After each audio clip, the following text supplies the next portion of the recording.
Can someone sit in the front row, you fucking introverts?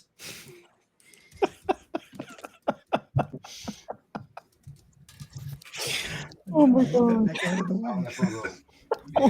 He's in the front row. That was perfect. Hello, welcome to another episode of Science Fiction Remnant. I am Mickey 11, although also known as Robert. Well, you have the wrong voice, Mickey.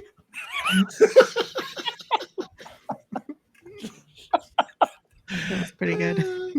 Oh my god. Oh, I muted myself before talking. This is Captain Chaos. Well done. I'm mad scientist number 23, the bad photocopy in South Florida, otherwise known as Australia. Hi, I'm Bree. The duplicate. The duplicate. So where's the real you at the moment? Sitting up there, kicking back, drinking a beer in front of the telly. And Wow. one's drinking wine, one's drinking a beer, and one's drinking water. What happened to the last copy? We don't talk about her anymore. The water one got ripped off, didn't she? And what have you guys been watching Well, I guess I have a long or list. consuming sci-fi? I guess a lot of people should be happy because of the hashtag that we have that I'm still watching Babylon 5. Whee! So yeah, I'll get there and just bear with me. I am. Oh, there you go. Finally. So yeah, I'm really enjoying that one. I'm also enjoying because we're taking recommendations for each other here. The Matt will talk about one that I gave him, Reborn's Space Mercenary. Which, by the way, entire week listening to that. 12 volumes. Yes, I am still on book 8. So yeah, I shot straight past you to the goal. Yeah. It's not a contest, but I'm winning.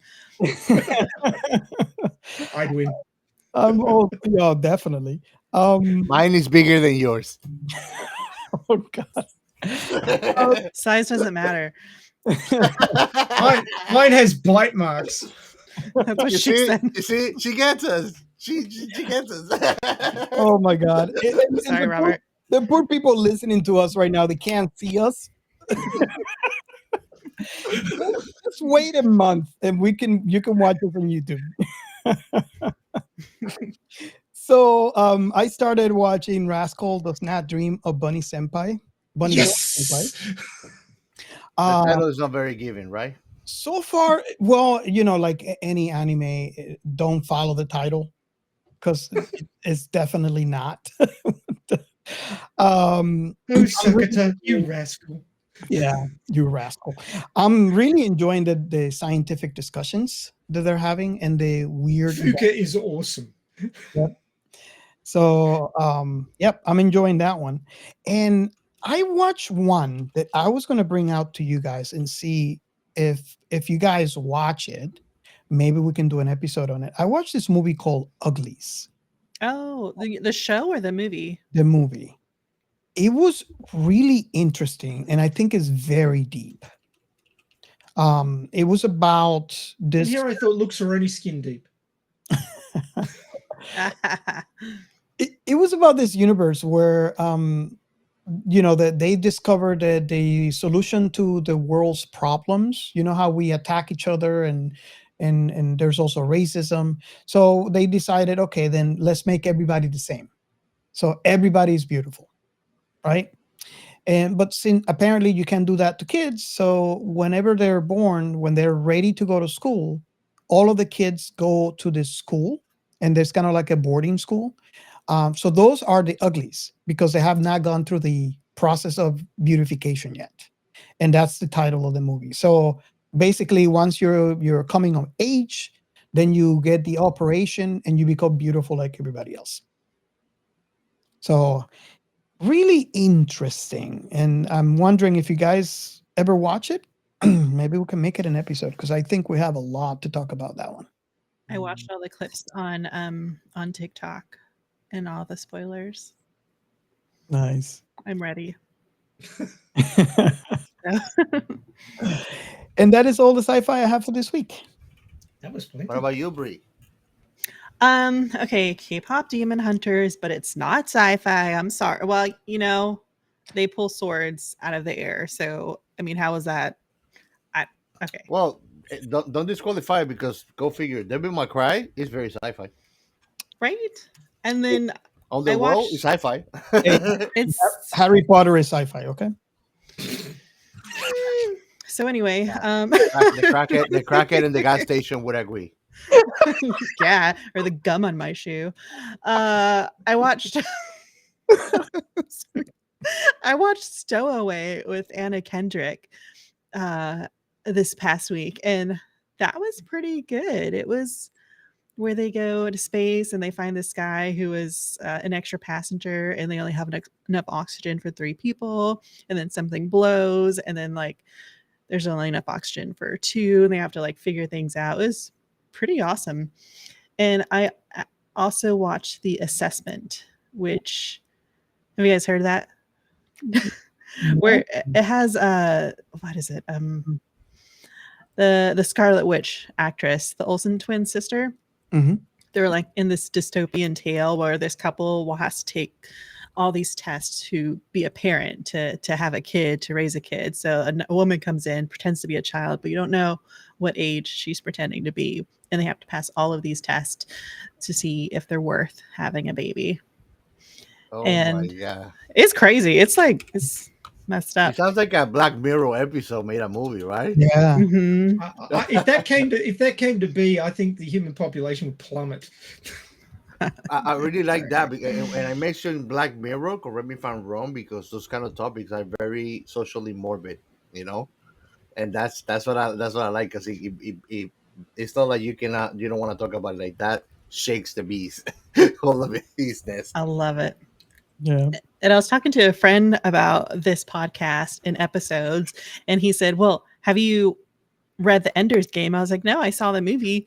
And he was like, "Well, you read the book. And like it has a lot of different kind of politics in it for like sci-fi. So I'm gonna put that on my list to read, because the book is apparently better than the movie." And I said, "Hey, you should be on the episode when we talk about it."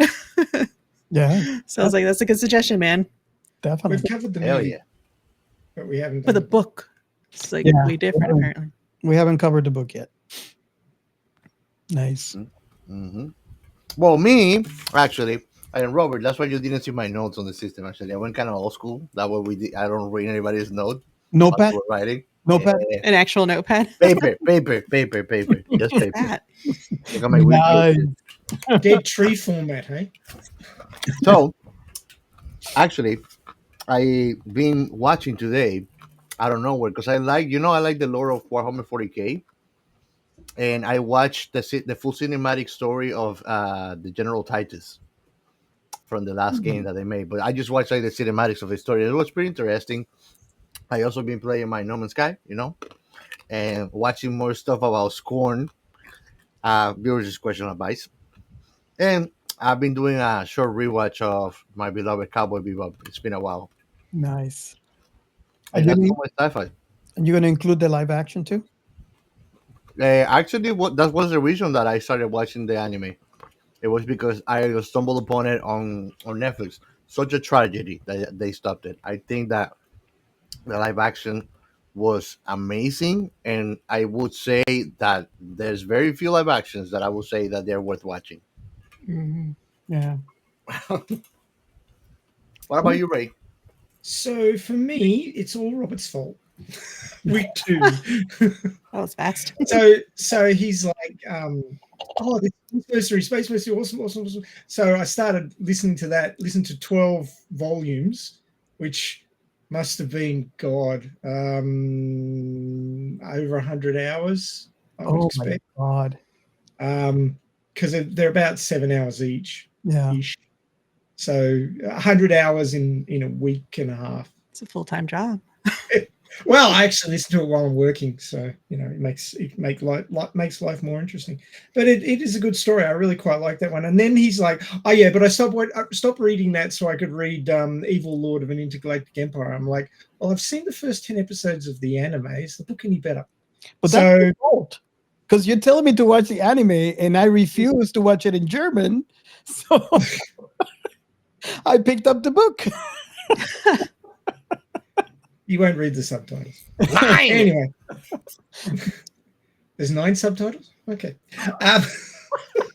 So I started listening to Evil Lord of Intergalactic Empire. Now I got to say that of the 2 titles, Space Mercenary is better. There's some good moments in Evil Lord, but I just don't think the writer got the balance right, because this guy, he's been isekai'd into a sci-fi / magical future where he's the lord of a planet with mecha, and with mecha and fleets of thousands of space battleships, which of course you'd want to have. But he's planning to be an evil lord this time around because he was absolutely screwed over in his first life in Earth on Japan. His wife cheated on him, had a baby with somebody else, and played it off as his, and then used him up and divorced him and left him destitute, paying child support while she was screwing his boss. So nice lady. But it was all instigated by this entity called the Guide, who feeds off human negative emotions. Oh, I thought it was just an accident.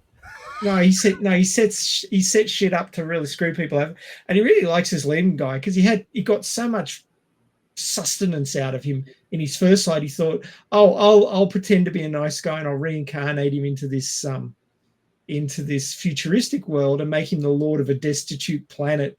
At the age of 5, he has to take over from his parents, who bugger off to the capital planet, and just they've racked up huge debts, and now he has to deal with it. So he's basically been set up to lose yet again, but he gets this maid droid. And in fact, one of the things that is a constant in both of these stories is the maid droids, which are OP.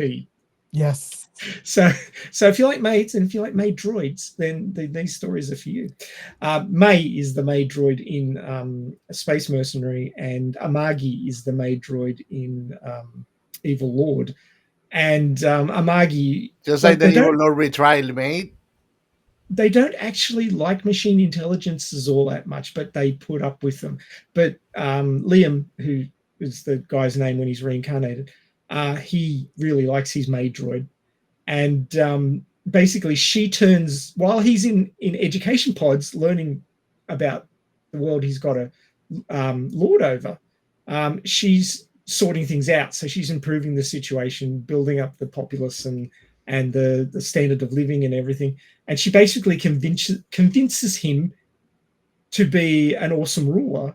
And he's thinking, I'm going to be an evil lord. I'm going to stand on people's heads and tax them to smithereens and all this sort of stuff.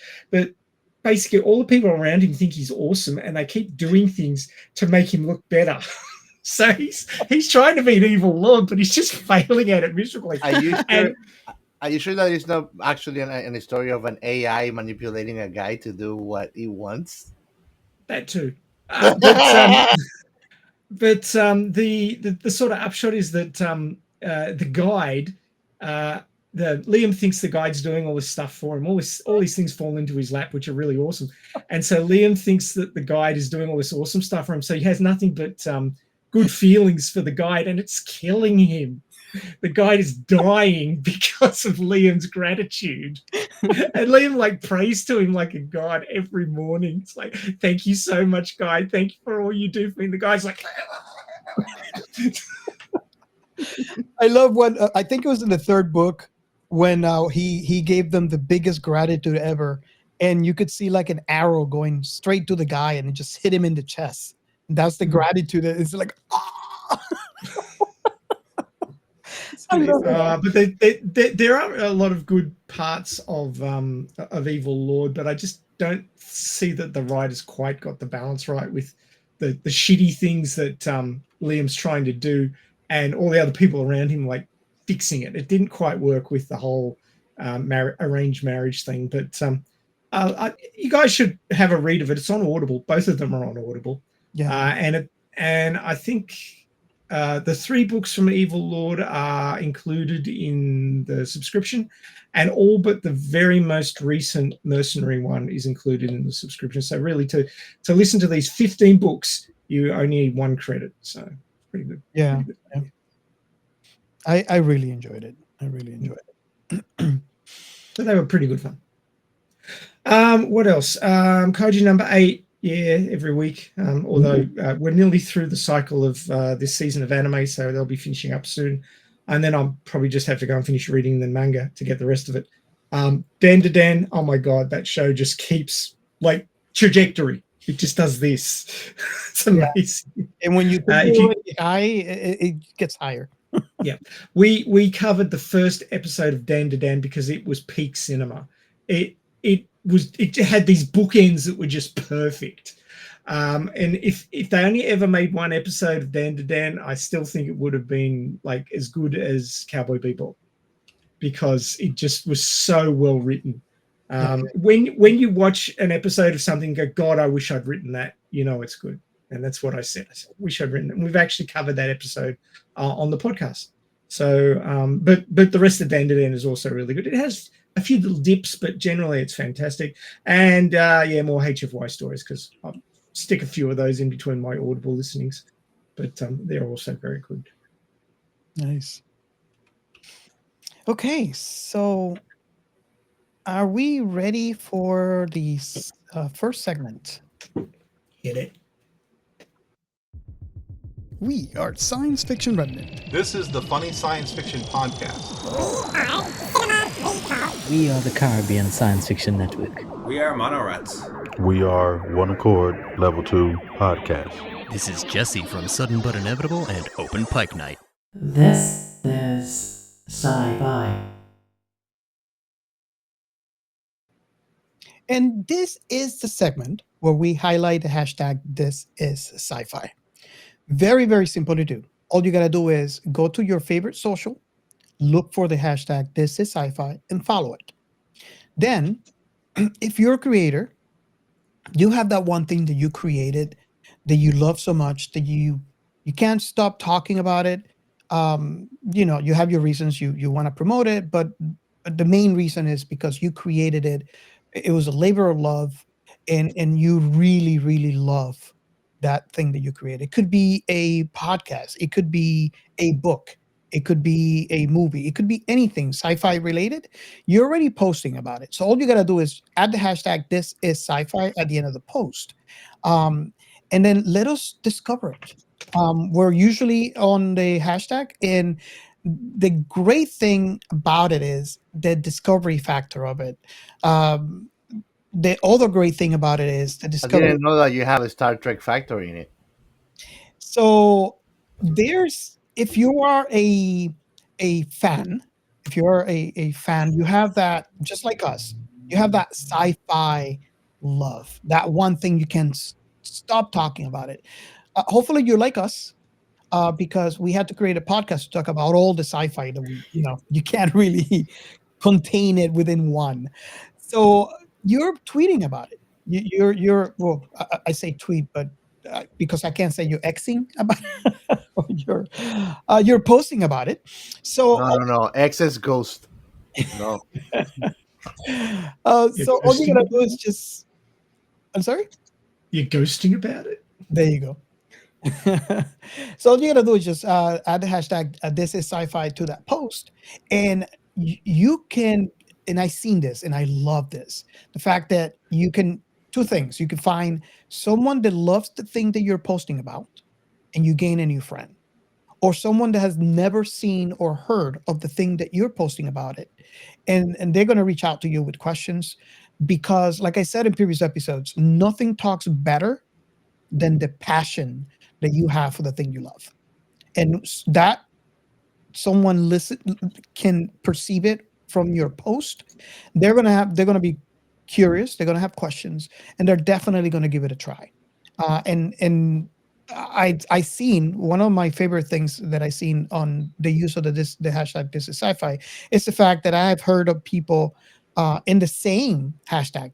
There's conversations about someone in particular not or refusing to watch a particular IP because they, you know, it's a range of reasons. They thought maybe it's dumb or whatever, but they didn't want to give it the chance a day. And then there was another person that posted about that one IP that this person did not want to give it a chance, but they were so passionate about it that it piqued their interest, and now they're watching the IP, and they reach us like, I can't believe that I had refusal for this IP, and it's so good. So, those are the different things that we see in the hashtag. And it was all born from a simple idea. When we started this podcast on season 1, I was reaching out in social media to all the different IPs. They're silos for obvious reasons.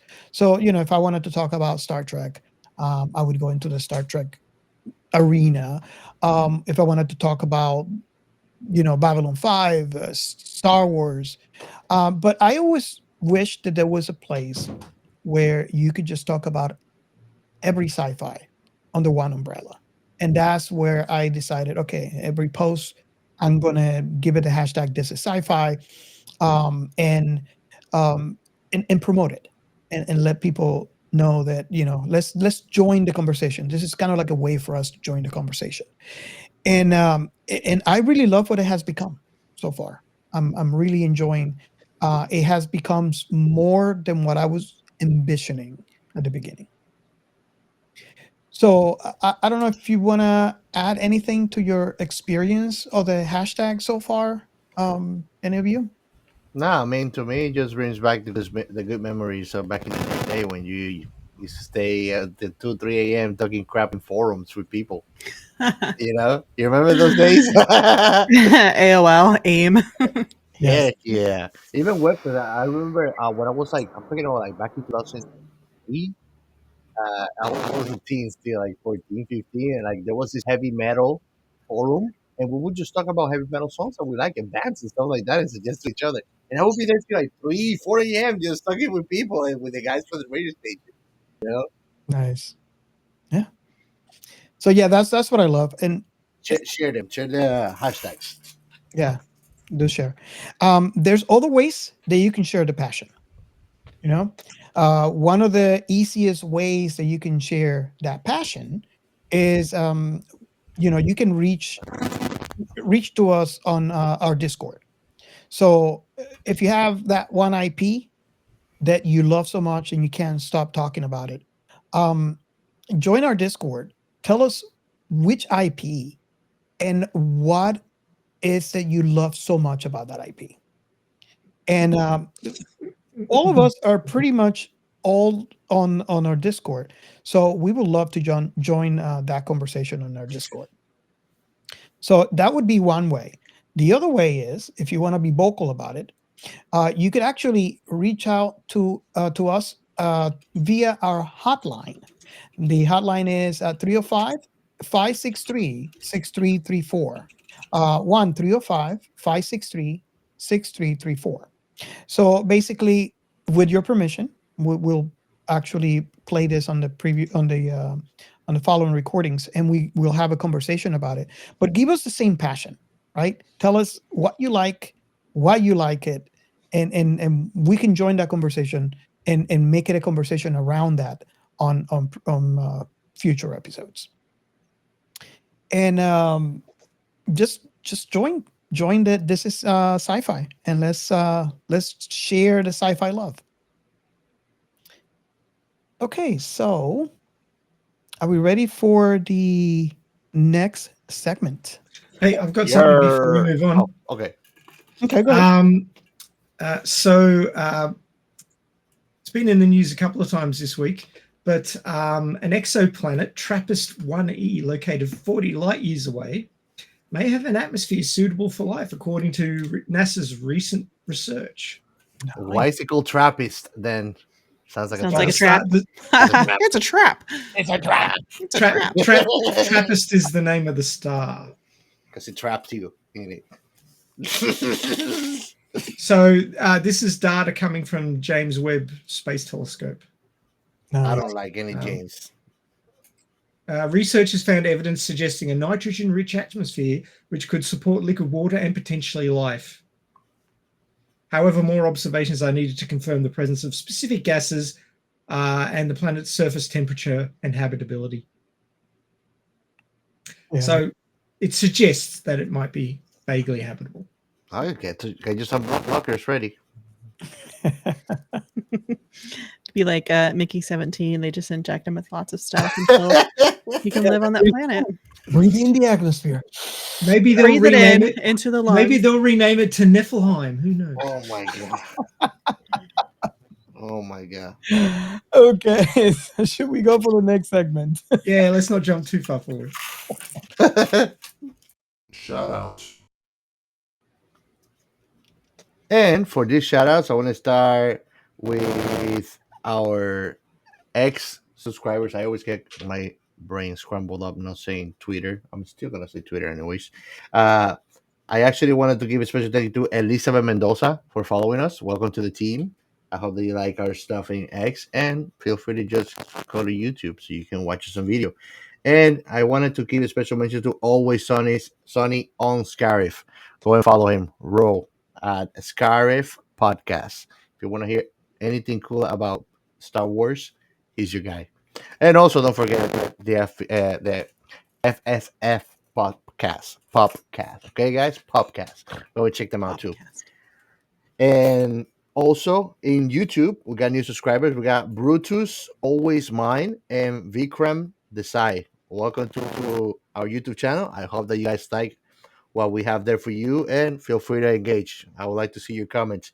We had a comment, another comment from NoraBot. So it sounds like a bot. It says in our Elysium episode, it says, activate Kroger. And that's all for our shout outs. Nice. Awesome. Okay, so we have a segment. The next segment. Yeah, we do have a segment. The next segment. What is it, Robert? Dialita Army News. You know, one of those. I figured out the Vin Diesel voice if you want to do it, Robert. It's the same, but you just do a nasal voice. That's Vin Diesel voice. The same, but nasally. More nasally like this. So this week was Radio Chaos episode 283, Earth versus Mars in the Elitaverse. Is it a realistically realized war? So we had a discussion about in what was in the source material, the manga, the Terraforming Wars, and what was the Fall War in the movie. Brie, have you caught up and watched the movie yet? No. that would be a no. Not yet, but I will this week. If not, there may be some bondage and some toothpicks involved in this to make you watch it. Okay. You have to get on the same page. Oh my god! I'll get on that page. I thought that would be a suitable threat. Oh yeah. Oh no. Don't want bondage. And don't forget the toothpicks, they hurt. Better than nails. True. No better than Legos. Oh, Legos. Now you're just being nasty. I always tell people, it would always be worst. Could always be Legos. Yeah. So we actually, during the course of the discussion, getting back to the topic, we realized that there wasn't actually a war between Earth and Mars in the source material. It was actually a war between Venus and Earth were together versus the Jupiter Union, and the Martians were just mercenaries who were brought in to cause havoc around Earth with the colony ships that they were building.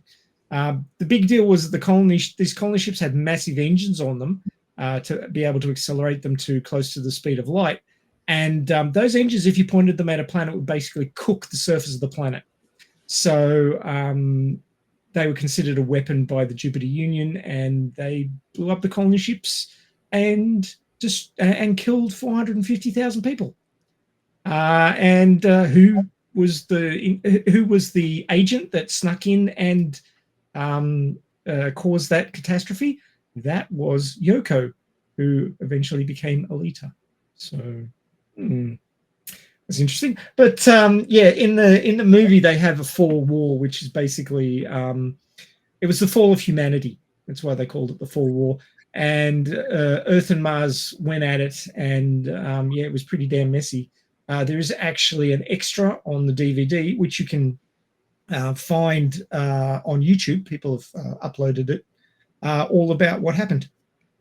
So rather than me waxing lyrical about that, I'll get you guys to go and check that out. We actually played it during the episode. So if you check out episode 283 of Radio Chaos on the Alita Army channel, that's hashtag Alita Army, one word, channel on YouTube, you can check that out as well.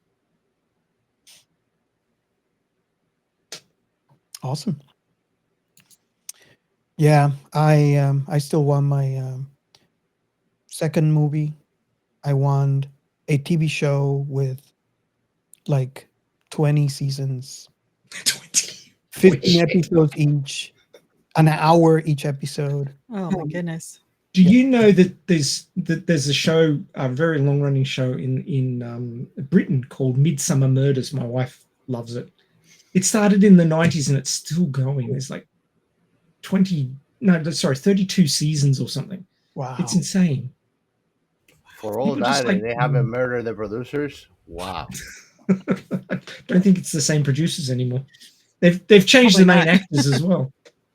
Yeah, so I don't know if that tells you how much I love the IP of Alita. That should tell you how much I love that IP. We want three sets of 3 movies like Star Wars got. Although we want the last 3 to be good. And I want different TV shows. I want the Mars Chronicles TV show. Okay. Okay, and I want the one that comes after it. But I don't want it like the Panzer Kunst Chronicles. Exactly. I don't want it like Disney's doing it. I want like an hour each episode, and I want like 15 episodes each season. And yeah, that's my ask. I'll line up for it.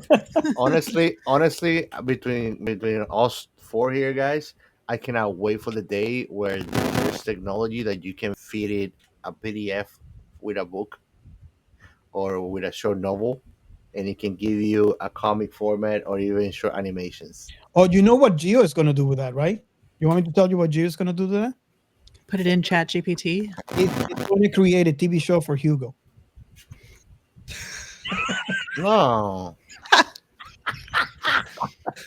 What kind of petty person you think I am? I don't dedicate time to useless things. I think I gotta explain.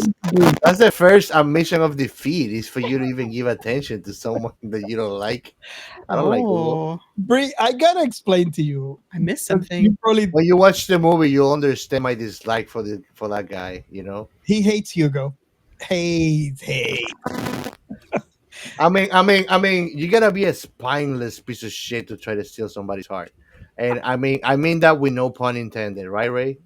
Mm-hmm. Yeah, he like did literally. He did try, literally. Yeah. So you got. He's spineless, literally. That's what he was doing. Stealing people's spines. He's Alita's first love. So That's what you think. Gio, all I can say is if you think he was bad in the movie, read the manga. The matter is, she's Alita's first love, and Alita was going to be his first job, the big one, the one that was going to take it to the big leagues. Payday. Yeah, payday. She was Hugo. Alita was Hugo's payday. How cruel is that? Wow. Yeah. And now you brought up to speed, Brie. So if you watch the movie, you'll probably get. And I'm kind of curious. Once you watch the movie, come back and let us know if you are Team Hugo or not? Oh Or yeah, not. please come and tell me if you're Team Hugo. Come and tell me. I want to know who you are. No, I'm okay. I'm scared. I know a couple of ladies who are Team Hugo. I am so sure you're not gonna like it's not Hugo. out of the realms of possibility. Don't worry. I got no concerns that you're not gonna like Google. I mean, All if you right. like Google, I'm gonna be actually puzzled, like, more than anything, you know. I don't know. We're pretty similar. Maybe I'll hate him with passion. Stupid Hugo. Kind of like me and Eris, Good, the Oh, seed is God. planted. The prejudice is there. And wait till Do you not- see his little Google pretty face, because of course. Want to put scars on it. Don't- Dirt in it. don't- Well, he looks like Don't he open looks that like a can big of worms, Robert. Well, he hates Hugo and I hate Eris, so we're in the same boat. You don't even know Aries' story. I don't I need to do. know Hugo's story. I know all there is to know about Eris, all the important. You have betrayed Ray's and me passion for Mushuko because you haven't get to the light novels. There's so much that you don't know, Jon Snow. All right. Right, Ray? He did. I'm just gonna sit here and chuckle. That's all I'm gonna do. Okay, so to change the topic here, and in the There was another topic. What, we have a topic? We got a blood. in the essence of true science fiction remnant, moving on. We have a whole song about that. we have a movie we gotta talk about. You guys remember what that was? Because we're talking about so No. many things. I think that they throw the brick away. Which, by the way, if you haven't watched that episode that we recently recorded, you should go and watch it. Yeah. Shit. But I think that they threw that brick away on the movie, right? Yeah. The brick went. Oh yeah. I love how it's like literally a brick. Mm. It was like a, what is it? Like a, red clay brick. Yeah. Yep. With like a handle and like a little analog screen. It was pretty creative. I liked it. Yeah. So yeah, if you like, if you're like some of our listeners that want to know what we have to say about it before you watch it, then be my guest. But if you're not one of those, you might want to pause us now and go watch the thing and then come back. So we are going to talk about and really talk about Mickey 17. So this is a brand new movie. It's out this year. It did have a cinematic release, although it didn't seem to go all that well. The budget was 118 million, and the box office worldwide was 133 million. Given that it's 50 to 60% above the quoted budget, total cost including advertising and distribution, the movie did not come in the black. It was in the red from its theatrical release. Streaming and other things like that will be improving that, but probably not nearly as well as box office revenue would. So the movie didn't actually do all that well. So Warner Brothers took a hit for this one, which is a shame because I think it's a good movie. Yeah. Personally. It was 2 hours. Was it over 2 hours long? 2 hours 19. Yeah. You want the tomato? 137 minutes. You want the tomato? Yeah, throw the tomato. I'm going to throw the tomato. Throw it. Squash it. I am really surprised in this one because the tomato meter, which is the critics, is a 77%, yet the popcorn meter, which is the audience score, is 73. It's usually the other way around. I don't know. I don't know about you. I feel indifferent about the tomato per se. I've seen some ratings that are so off completely, and then you read the comments, and they're so nonsensical to like the masterpiece they're trash talking that I like.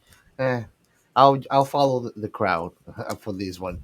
Last episode, What sells? Money talks, bullshit walks. So if the movie's good, it's gonna tell you the people is the ones that are there, not the paid pompous critics.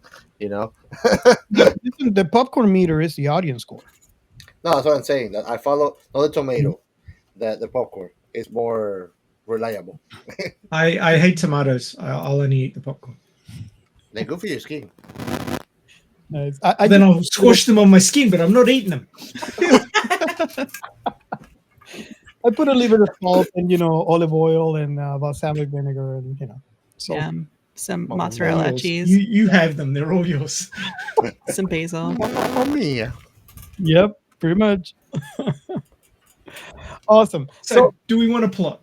Yes, we do want to plot because we're getting, apparently we really want to talk about this movie. Here, Ray, give me a pig, give me an egg, give me a pee. Okay. I This is the first time I've ever had a cheer squad for the plot. I never done cheering either. My first time. It was beautiful. Do some pom poms next time. You gotta, He definitely needs some pom poms. you gotta wear your wig, man. Where's your wig? You I gotta don't know, man. Do you think that I use it very often? Yes, yes, we do. I don't know that I want to see Gio in a skimpy leotard, though. You can see me in a corset, but it's gonna be bold because it's too hot in here. Well, skimpy leotard might be fine if it's too hot in there. Hey, it will look good with my chest tattoos and my beard. I think we should save that for only Gians. Don't you think? Yeah, okay, fair enough. Oh my god. I think people are gonna get us wrong. There's no OnlyFans, it's only Gians. The idea is for them to get us wrong, Rory. It's in Discord. Come follow us. Hey, why is our Discord numbers flying up? What's going on? Oh, it's Gio.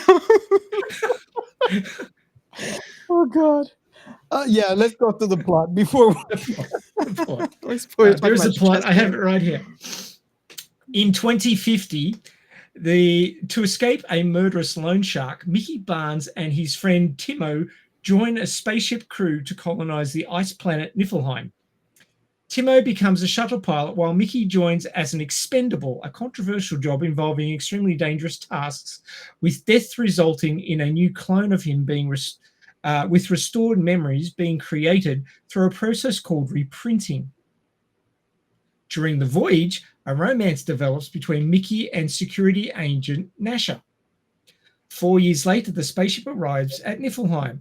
After experimenting on and sacrificing multiple iterations of Mickey, the ship's scientists develop a vaccine for the planet's pathogens. The 17th Mickey is sent to capture a native life form dubbed Creepers, but falls into a ravine. Timo retrieves Mickey's valuable flamethrower, but out of convenience leaves Mickey there to die. Nice guy. The Creepers swarm Mickey, but instead of eating him, they carry him to the surface. He was fully expecting to be eaten. Mickey returns to the ship and is surprised to find an aggressive Mickey 18 has been printed. The expedition's leader, politician Kenneth Marshall, has sworn that the event of multiples of clones, all clones will be eliminated. As a result, Mickey 18 attempts to kill Mickey 17, but 17 suggests they secretly rotate duties and deaths to survive. The two are interrupted when they witness Timo selling flamethrower fuel as drugs. Furious at Timo's abuses, Mickey 18 tries to kill Timo, but relents when they are interrupted by Nasha. 18 leaves with Nasha, while 17 is taken to dinner with Marshall and his wife Ylfa, and security agent Kai. At the dinner, Mickey 17 reacts severely to being fed experimental meat and painkillers.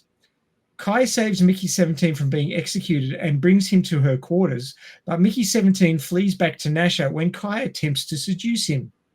Popular boy. Nasha learns of the clones and accepts them, but Kai stumbles across the trio and tries to report them. When Mickey 17 informs 18 of the dinner incident, an enraged 18 decides to kill Marshall at a public ceremony unveiling a Niflheim rock to commemorate the expedition. Two baby creepers, Luco and Zuko, emerge from the rock, causing panic.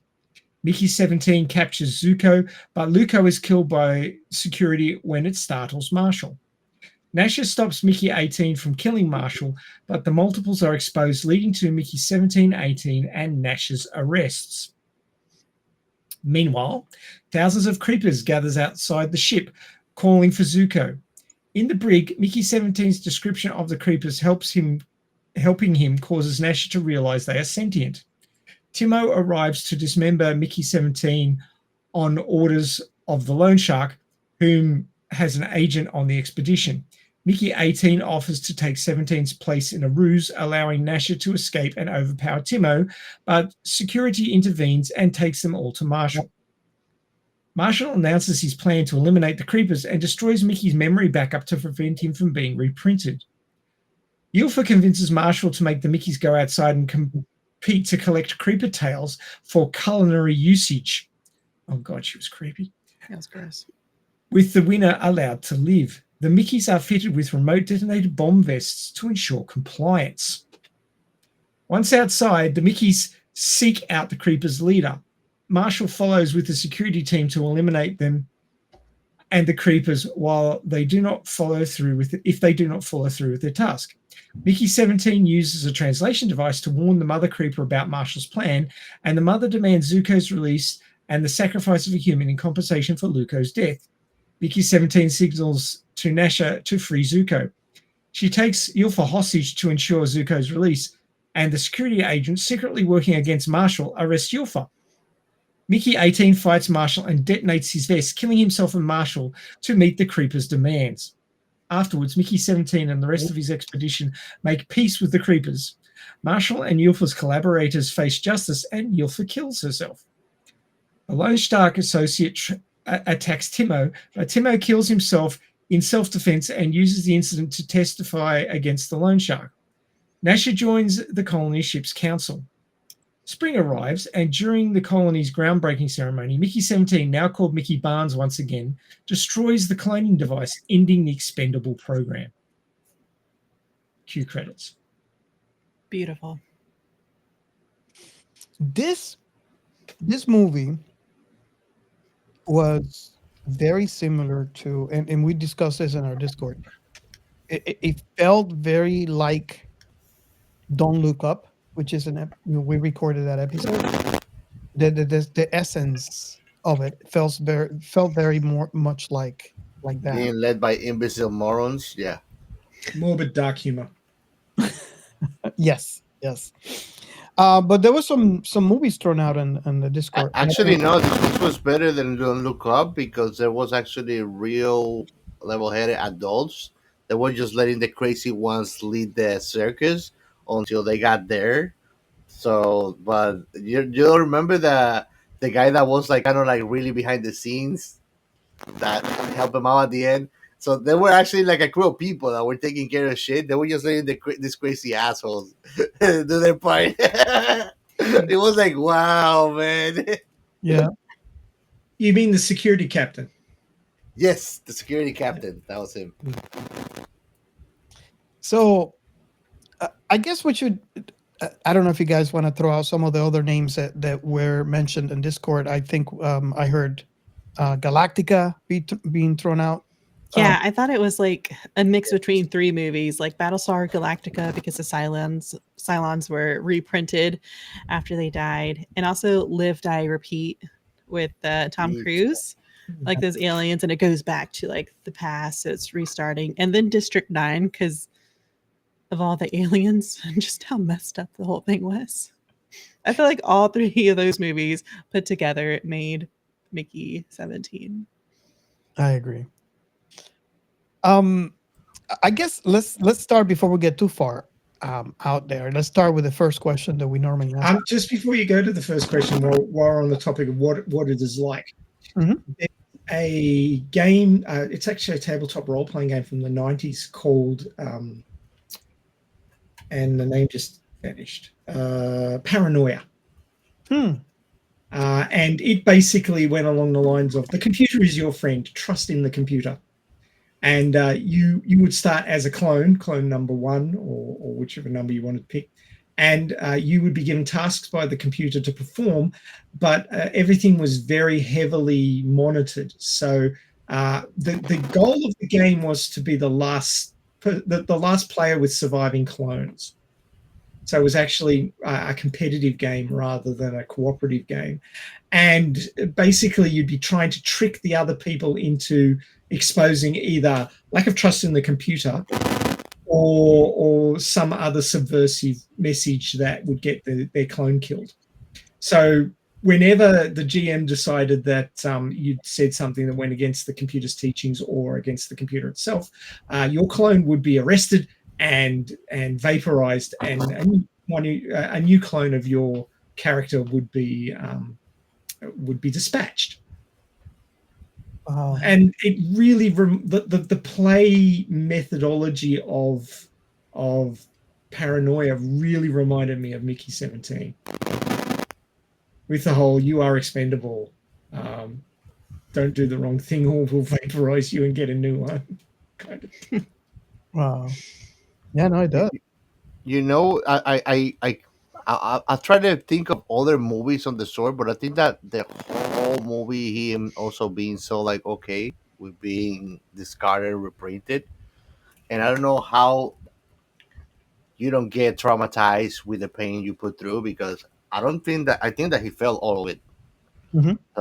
So I would think that is gonna create some kind of psychological damage over time. But the guy, Right? my Yeah. man, was fine with it all the way through. Well, you got a really good point, because humans are very adaptable, but the thing is, how well can you cope? Let me put it this way. I don't mind doing that job if I know that I'm not gonna feel the pain. Okay, fine. If I am in a situation, yeah, sure. If I'm not gonna feel the pain, but like I do the whole Wolverine thing without the healing, oh no, buddy, no, thank you. Mm-mm. That's sadistic. So, I but I think think that the whole point that he was so okay about it and so accepting of his destiny, like he got an incubator, being killed slowly, he was totally fine with it. Nobody had to force him in there, you know. Oh, And he was gonna get thrown into the fire. Remember? It's like, I think he's still alive. It's like, I'm fine. He's fine. Yeah, just throw him. yeah, he just want to get done with it. And I think that whole thing, which is absurd to human behavior, was what keep us all like feeling like all right, you know, because if not, it's traumatizing. You know that? I would Go I ahead. would expect that you would get used to the pain eventually. Can you That's what I'm thinking. think about dying? Can you get used to that? He said he Well, was scared too. we can't really speak to it, obviously, for obvious reasons. But the thing is that, you know, obviously the very first time that he did it, that was a traumatic experience, right? But the thing is that I keep on thinking humans are very adaptable, you know, beings. So and again, this is like a thought experiment, because there's no Yeah, of way course. we can prove it. But having that as a fact, that we are adaptable creatures, what would be the psyche of like going through the stuff that he went through? Uh, what is it? 16 times, 17 times? Well, 17 times, 17 times. 18 died. 17. 17 You times. saw that 18th already got a little fucked up. Like the data was starting to get corrupted. Well, it actually said that because he was in a relationship with what was it, Nasha, Mhm. she actually had the opportunity to experience multiple Experience him. versions of the same person, and she actually said that each reprint was a bit different. Was different. Like Yeah. one was clingy, There was one a was different, emotional. different sort of emotional peaks and troughs. I Sort think of deal. I think I have the answer to that, and I spoke about that in previous episodes, and multiple times, and multiple. Branching out realities. Now, remember when I said we humans are the product of our surroundings and our experiences? Yeah. It doesn't matter how well you make a copy, there's always going to be a lapse. And remember when they were saying that you have to, how frequent he had to make a copy of himself in the machine? Was that every week? I can't remember right now. It was pretty often. Yeah, but it wasn't constant. He wasn't always plugged into the machine, and the machine wasn't always grabbing and recording, right? So there was going to be lapse. So because of that, the person who died will always be different from the person who was, you know, just created from the backup. Not because the backup was corrupted, it's because there's missing experiences on that person. And that is, I was thinking about that, and it's like, it kind of makes sense in my head. So I don't know what you guys think about that, since you hear me talk about this so many times. Oh, that's where I stand with teleporters. Oh no, but that's a different story. Yeah. What? You teleporter and being cloned? I'm sorry, no. No, I'm talking about the experiences, Oh, yeah. the humans, psychology. Well, that's the thing. Correct me if I'm wrong. He remembers until he died, right? Yeah, but he's never the same person. There's always a lapse of experience. Yeah. If it's only his memory and his psyche up to the point of the last backup, then he would never remember any of his deaths. Correct. Or the pain. Bree, tell me something. Do you watch Altered Carbon? No. The one with the Kachi Kovac? No, it's on Netflix. Really good.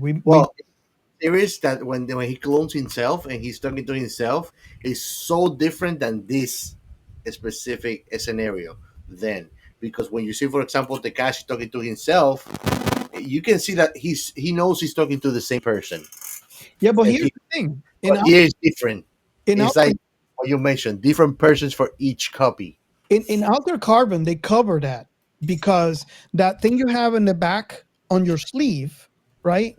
It's always basically is you, and it's always recording, right? So when you die, they take that from your sleeve, gave you a new sleeve. I know, but you remember that Tekashi got double printed. Like there were two of him, and one of them did a suicide mission just because they couldn't be. Oh yeah, Kind of like the series, the 100, where they would stick the chip in their I necks. started that one, and I didn't make it past the second episode. Is it good? What? Oh yeah, I think I've watched it wasn't the series because it was twice. bad. Something happened, and I didn't continue it. it was awesome. I loved it.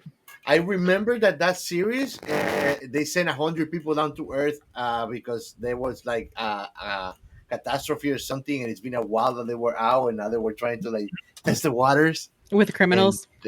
And there was something down there waiting for them. Okay, I want to get back to that. It was good. Nice. Ray, I think you wanted to comment on that. Yes. On which, sorry? On I know we we go everywhere. We go everywhere. we coast to coast.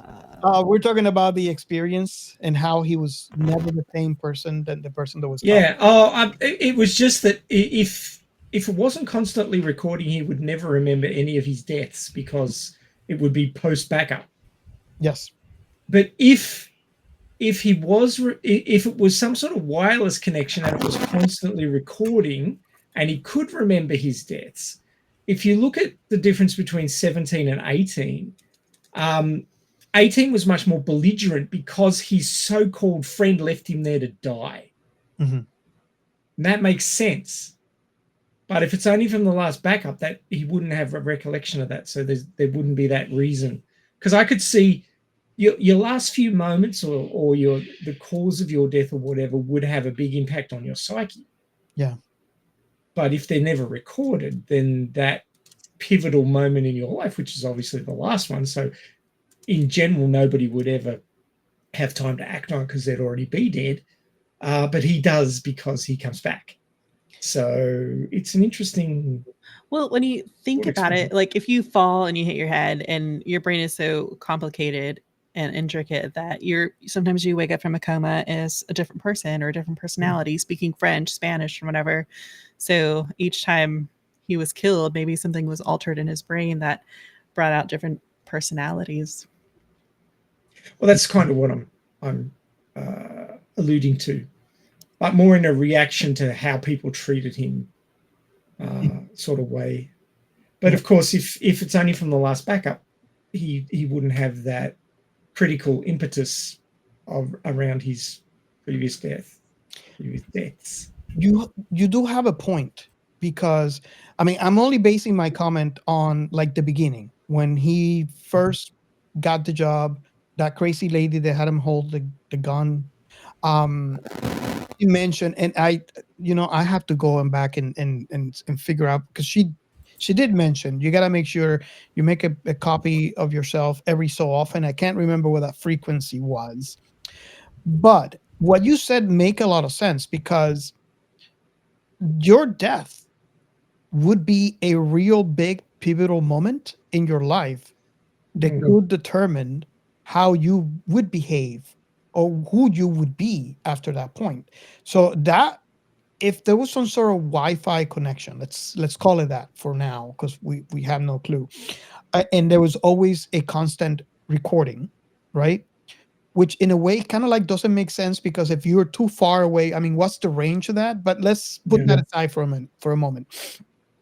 If he's always recording, and he's always recording his death, and then he gets printed, and the backup gets installed, then that also makes sense as to why he's always different, because his death dictates how he would become.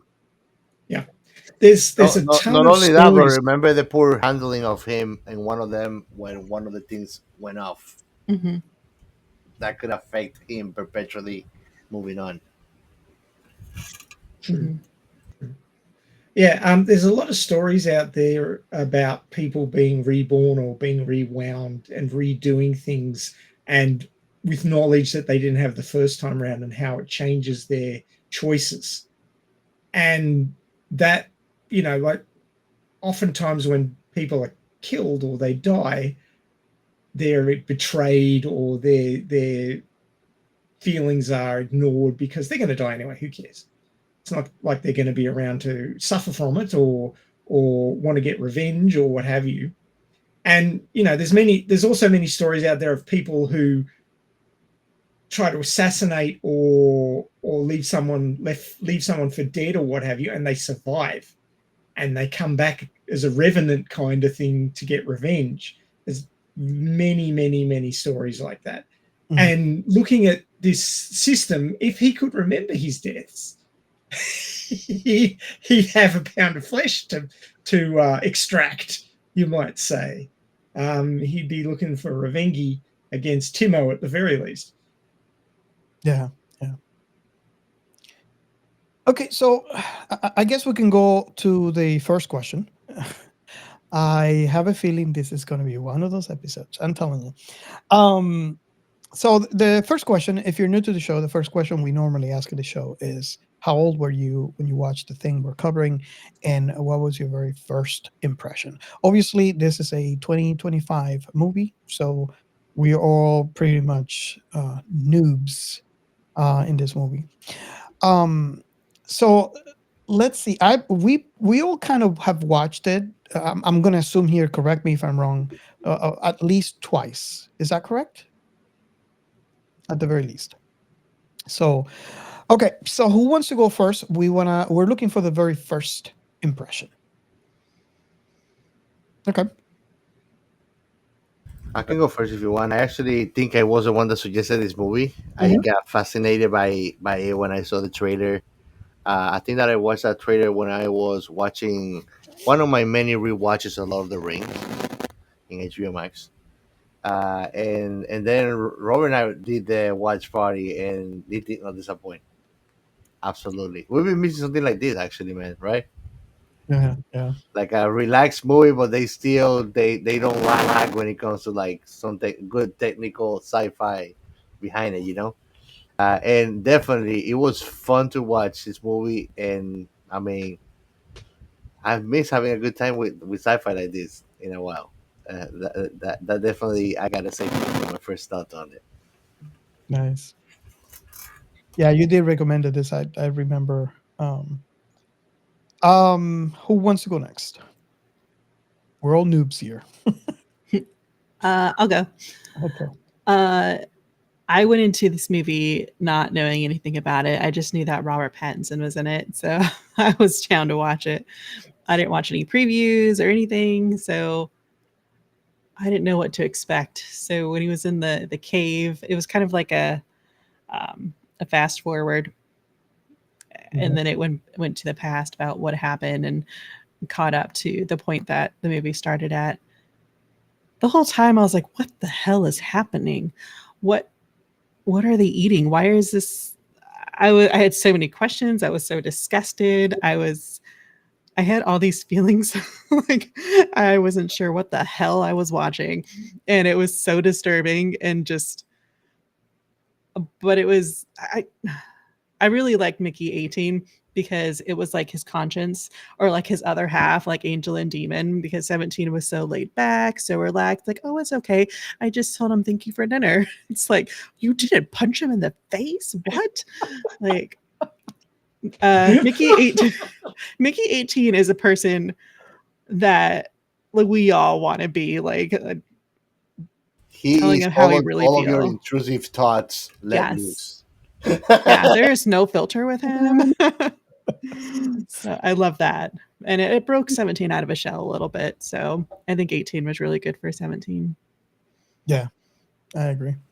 It was a But good movie, though. can you blame 17 though? Because I think that the problem with 17 is that he was dehumanized by that point. He's been alive a while, and I mean he's really like utter shit, definitely. He really minimized all of his issues too, but he kind of did that to himself. Yeah. Yep. Yeah, I agree with you, Bree. I think 17 needed 18. He needed it. Mm-hmm. Okay, Ray or me? I can go next. So I hadn't read any reviews or seen trailers or anything for this movie when I watched it. I looked at the poster and went, okay, there's a whole bunch of him with the eyes crossed out. Some sort of cloning story. That was my first take from the poster. And then I started watching it, and you've got the hapless guy, the hapless guy and his sidekick who's always coming up with all of these ideas and getting him into trouble and then welching on him and running off. And the ideas guy who saddles the hapless guy with all the shit ends up, getting away clean and doing well for himself. And it's one of those dynamics that really pisses me off because I hate to see people downtrodden like that, but it's pretty accurate, really. I mean, there's always people out there who will take advantage, and those people who will end up wearing it because they're not like that. I couldn't decide when I started watching it if I liked Mickey or not. He was annoying in some ways and pitiable in others. But obviously, something about him that attracted the ladies because not only what was her name again? Nisha? Ray, that was the Twilight After Effect, it's called. Okay. Edward too. Yeah, so there's I think Nasha. the only thing that he did was damage his career, but Yeah.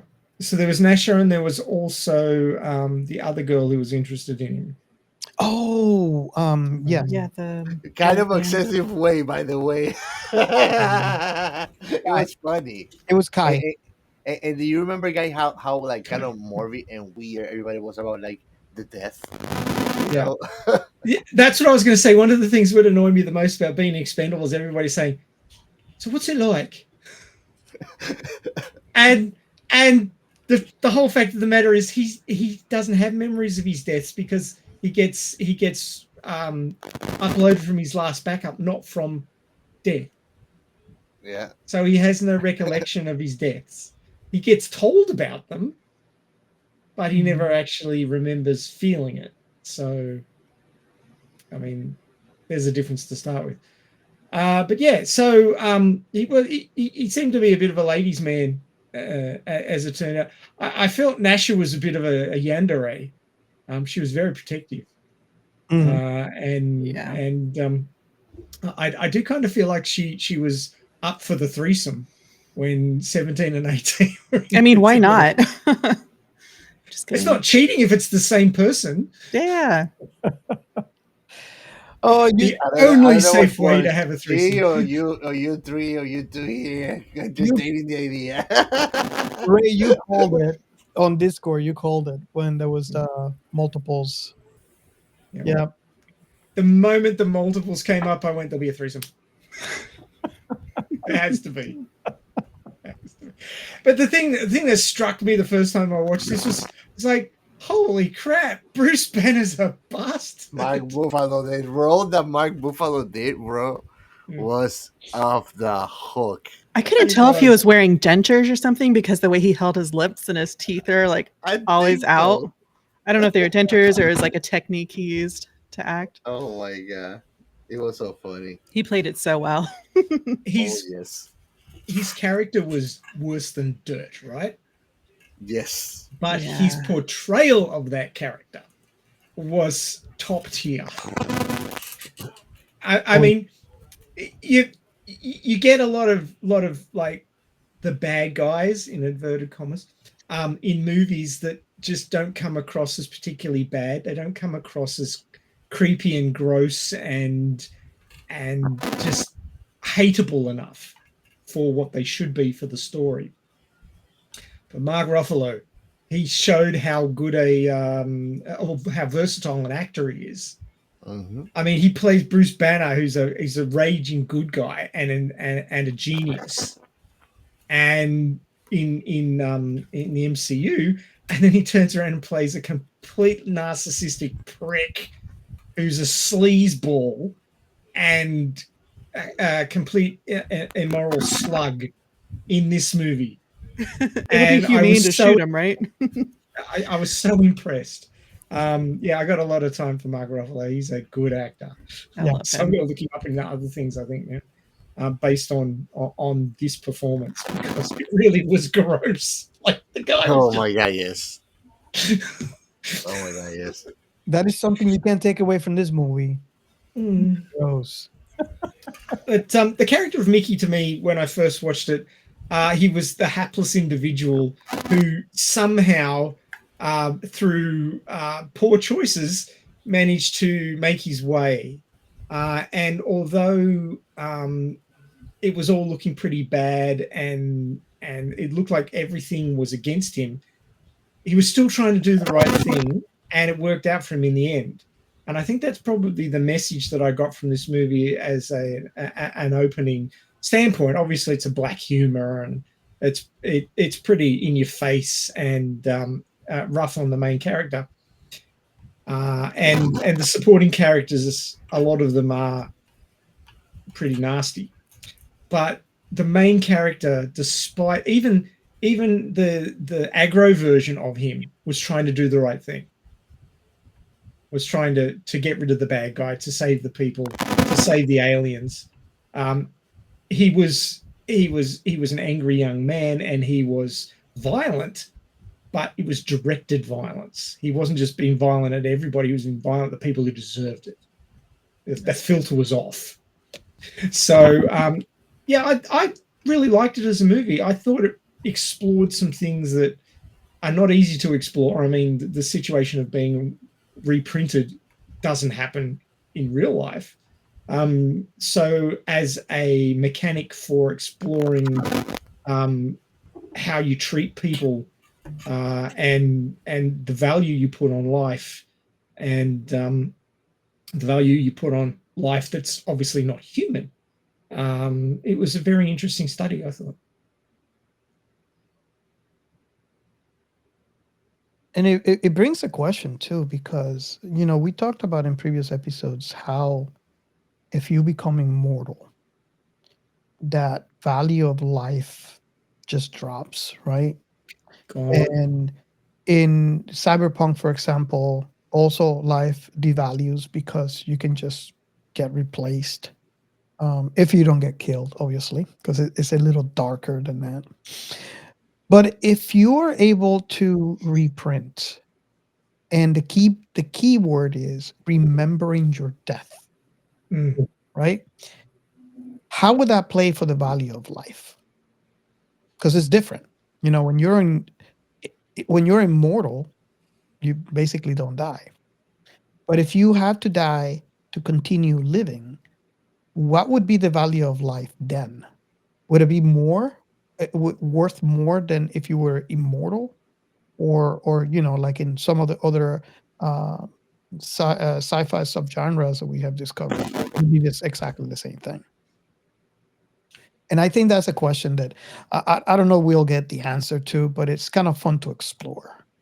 You definitely want to be an immortal in a time when there's more immortals, because if no, you're gonna become the horrible guinea pig of those fuckers that want to know how you are mortal. For sure. Well, that's basically what happened to Mickey. I mean, they send him outside to the surface of the ship to fix something that didn't need fixing, just so they could see what the solar radiation would do to him. Look, in its own Take way. off your glove. Yeah, no, in its own way, it's hell. Think about it. You're dying and suffering indefinitely. But he's so used to it. Like, that's his job. He took his job very seriously, and he was really good at his job. But if, like, my job was to get water every day, I'm like, oh, I just got water today. It's like, oh, I just died today. So it was my just, god! I don't know. Like when he walks out on the planet, Nephilim, which I think is such a poetic. I think that was writing brilliance, or at least history for sure. Norse mythology. Yeah, Mhm. Norse mythology. It's the planet is called Niflheim in Norse mythology. This is the realm in the permanent state of winter, the afterlife. Those who do not die a heroic death. Yes, It's actually on point because there's nothing heroic about the main character. True that. No, and yeah, no. It was interesting when they mentioned that planet. I was like, wait a minute. Yeah, I read that too. I was like, oh, that's cool. Like Thor. Oh yeah. So another thing that kind of baked my noodle, to borrow from another sci-fi film, is, can we talk about the scene where he lost his arm and the reality behind that scene? Sadistic. I think there's a misconception.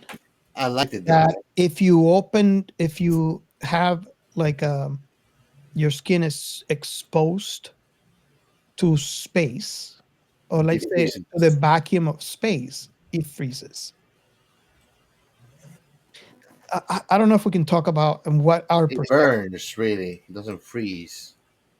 It's minus 41. I think. Well, there's nothing. So like, I think Ray, you spoke about this in what was that Netflix? Negative 1 Kelvin is outside, isn't it? Well, not necessarily. It's minus 245. It's close.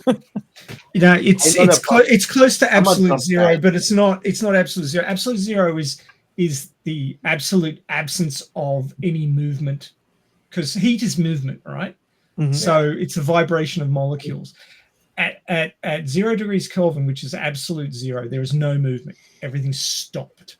Mm-hmm. So you couldn't quite get there. It'd be close, but you couldn't quite get there. Now there's you need atoms of gas around to move heat around, be it provide or remove. In space without any gas in it, which is a vacuum, you wouldn't get transfer of heat particularly well, because there'd be nothing. That's why your blood boils right away, right? Or your blood boils. They say boils, but boiling is just becoming gaseous. Now, the reason it does that is the lack of pressure. If you have an area which has no atoms in it, the atoms that are in your body want to expand, because what we're designed to function correctly in is one atmosphere.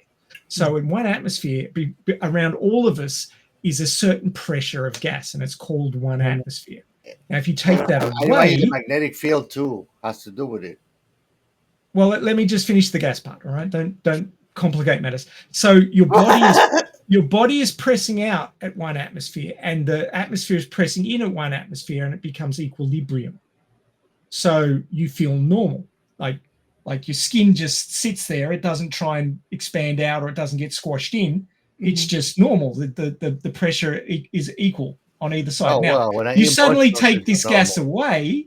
You suddenly take it away, and there's all this pressure in your body, but there's no pressure opposing it outside.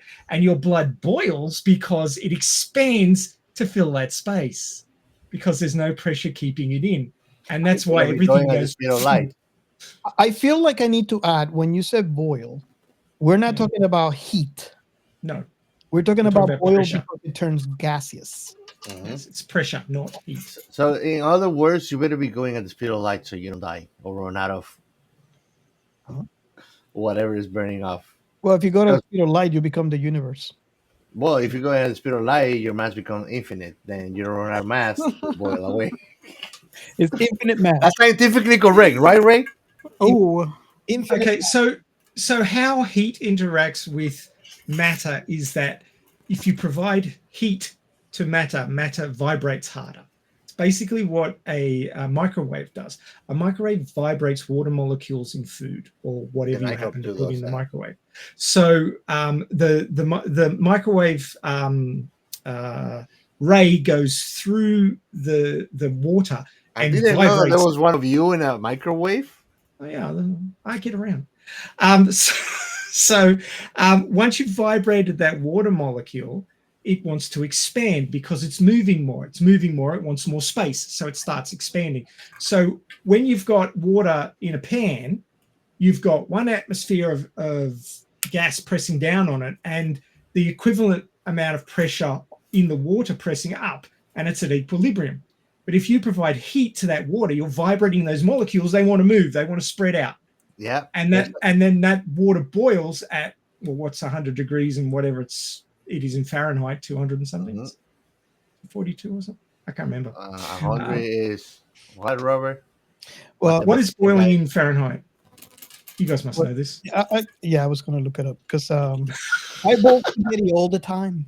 100 is so easy. Like 212. Decimal is awesome. Water in the shower. I don't care.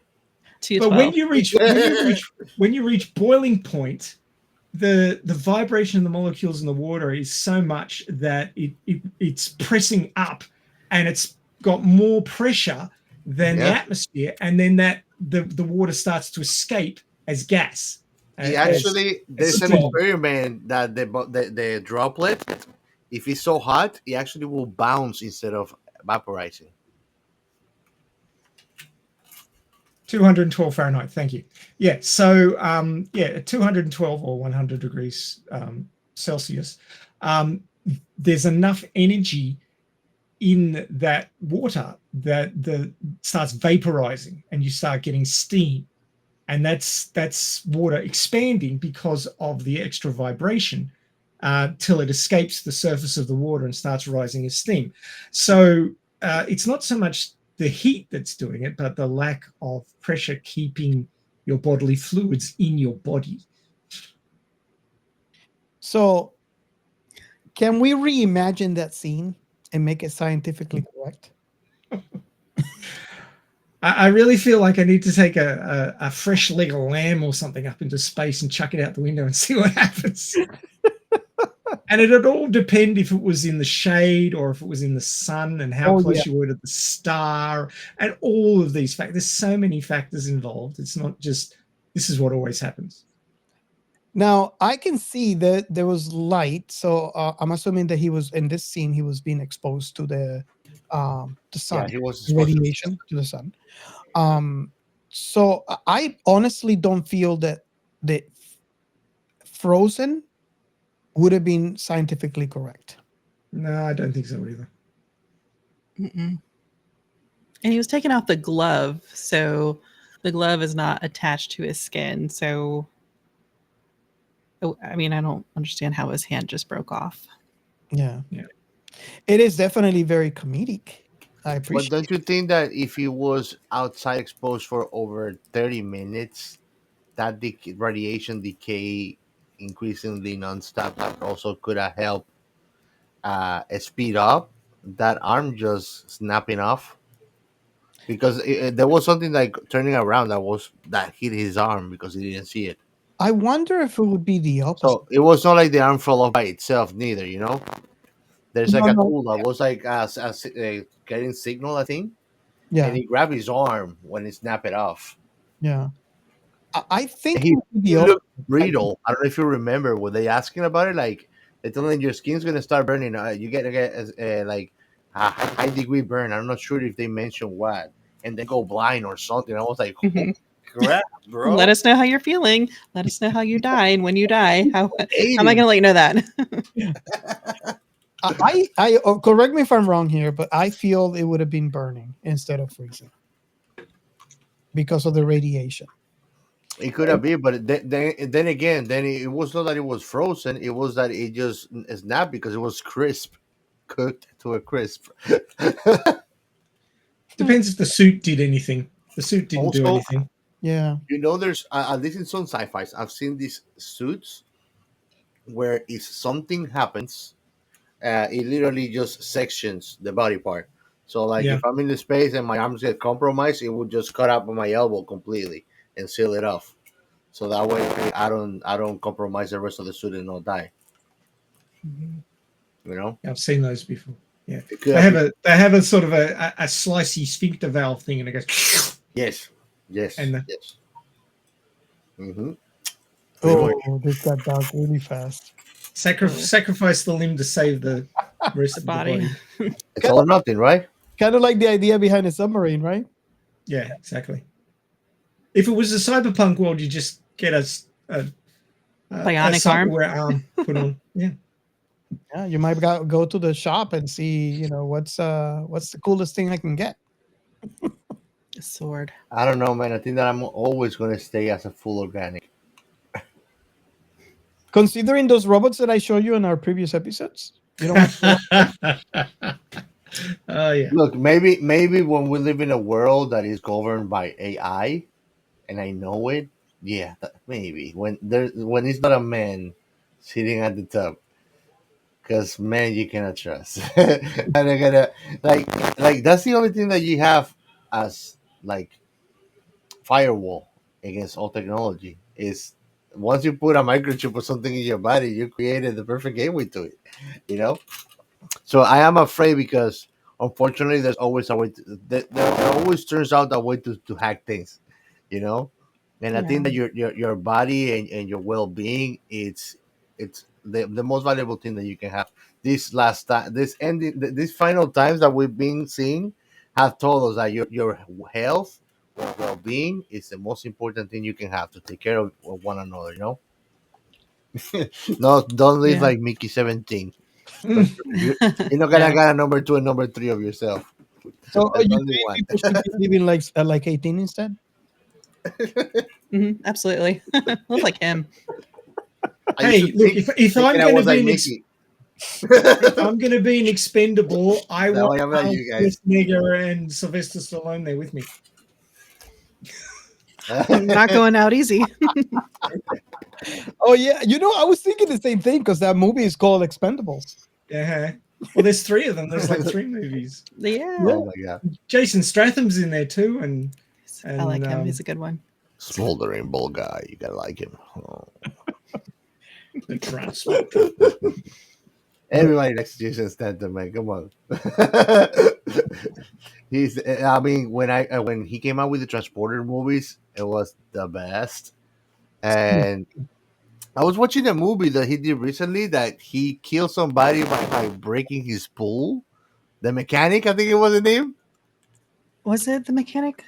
There's the He also beekeeper infiltrated too. like a Philippine prison to kill a guy, and then escaped through the wall and swim with the sharks. I was like, what? You can do But anything. it was good. It was good. Nice. Okay, so let me go ahead and ask the question that we normally ask halfway through the show. And this question is, what is your favorite scene or moment of the thing we're covering? I have a feeling that this might be a hard question for this particular movie because it's filled with really cool scenes, right? I think it's the nature of the beast because of the way this film is. I really like how it is a very dark film, right? But I feel that the reason why this movie feels the way that it does is because they did a real good mm, combination, or like r- they between the dark side and the comedic side, and I think that's why it works. Do you guys agree with that or not? Hmm. I do. I do.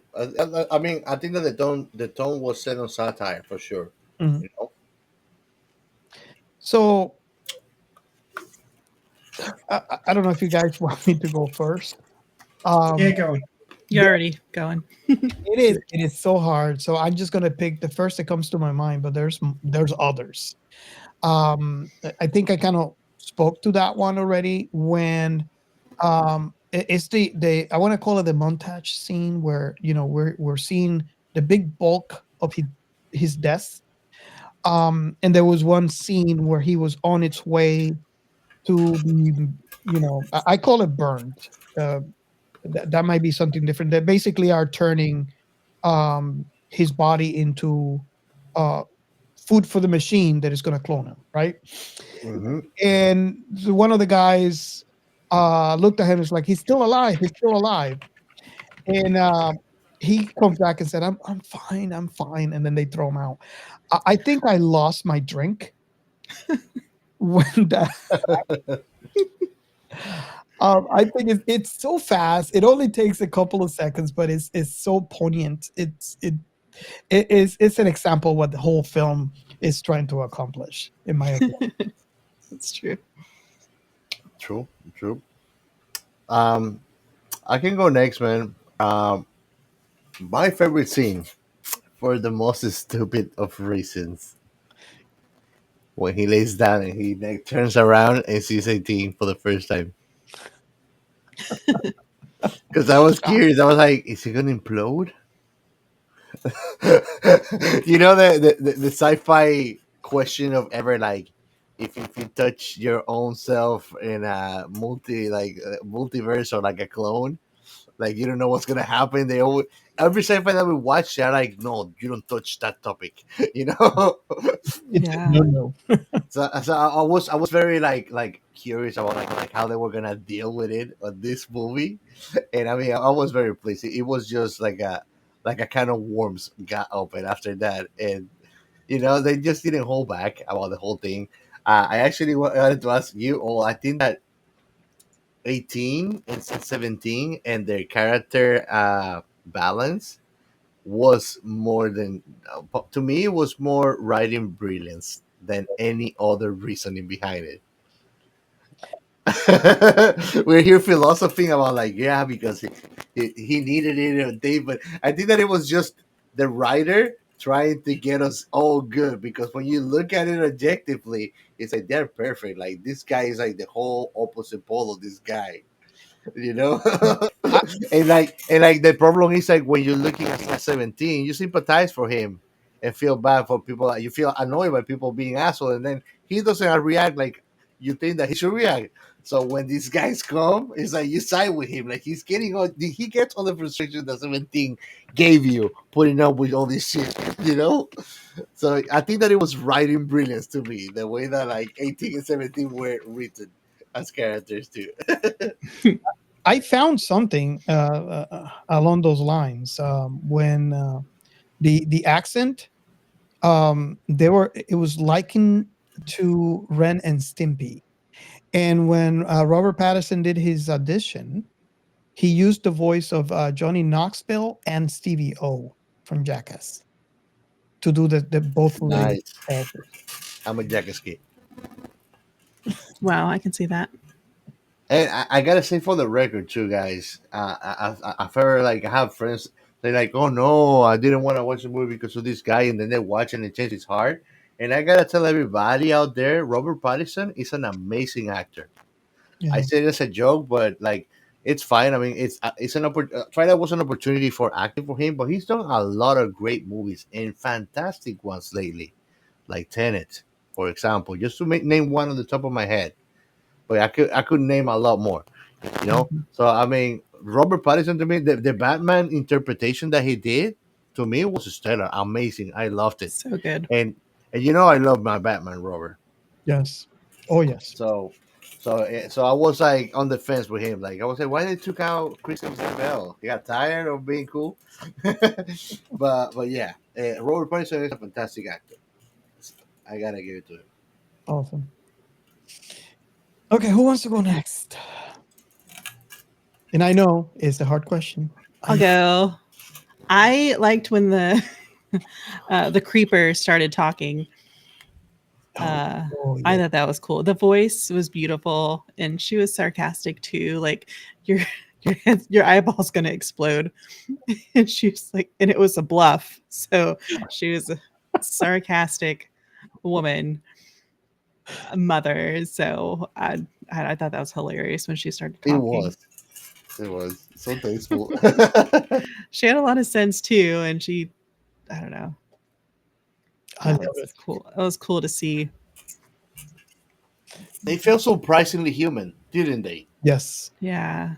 And like that, those are her babies, and eye for an eye kind of thing. And I think that was the message of the film, if you think about it. I feel sad that she really she was a kind spirit, because she didn't really get retribution.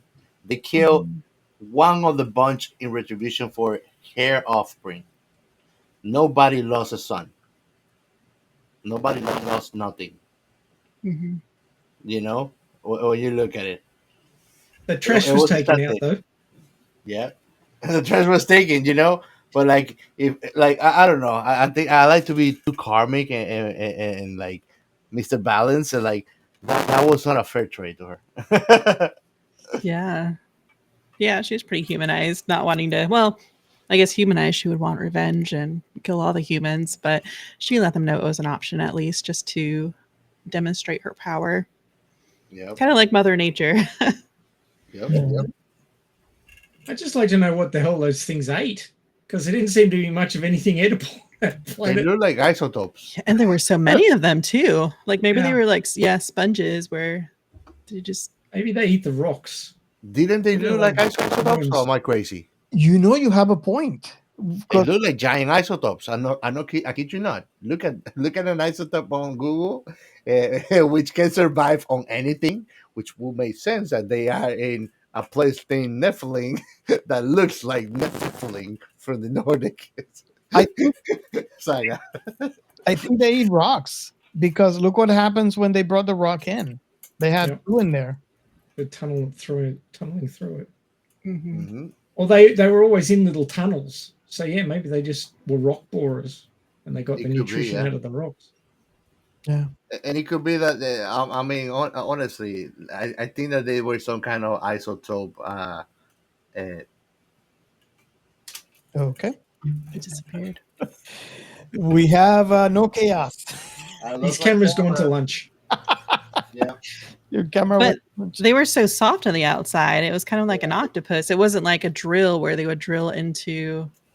How would they burrow? They didn't have claws. Oh, the teeth.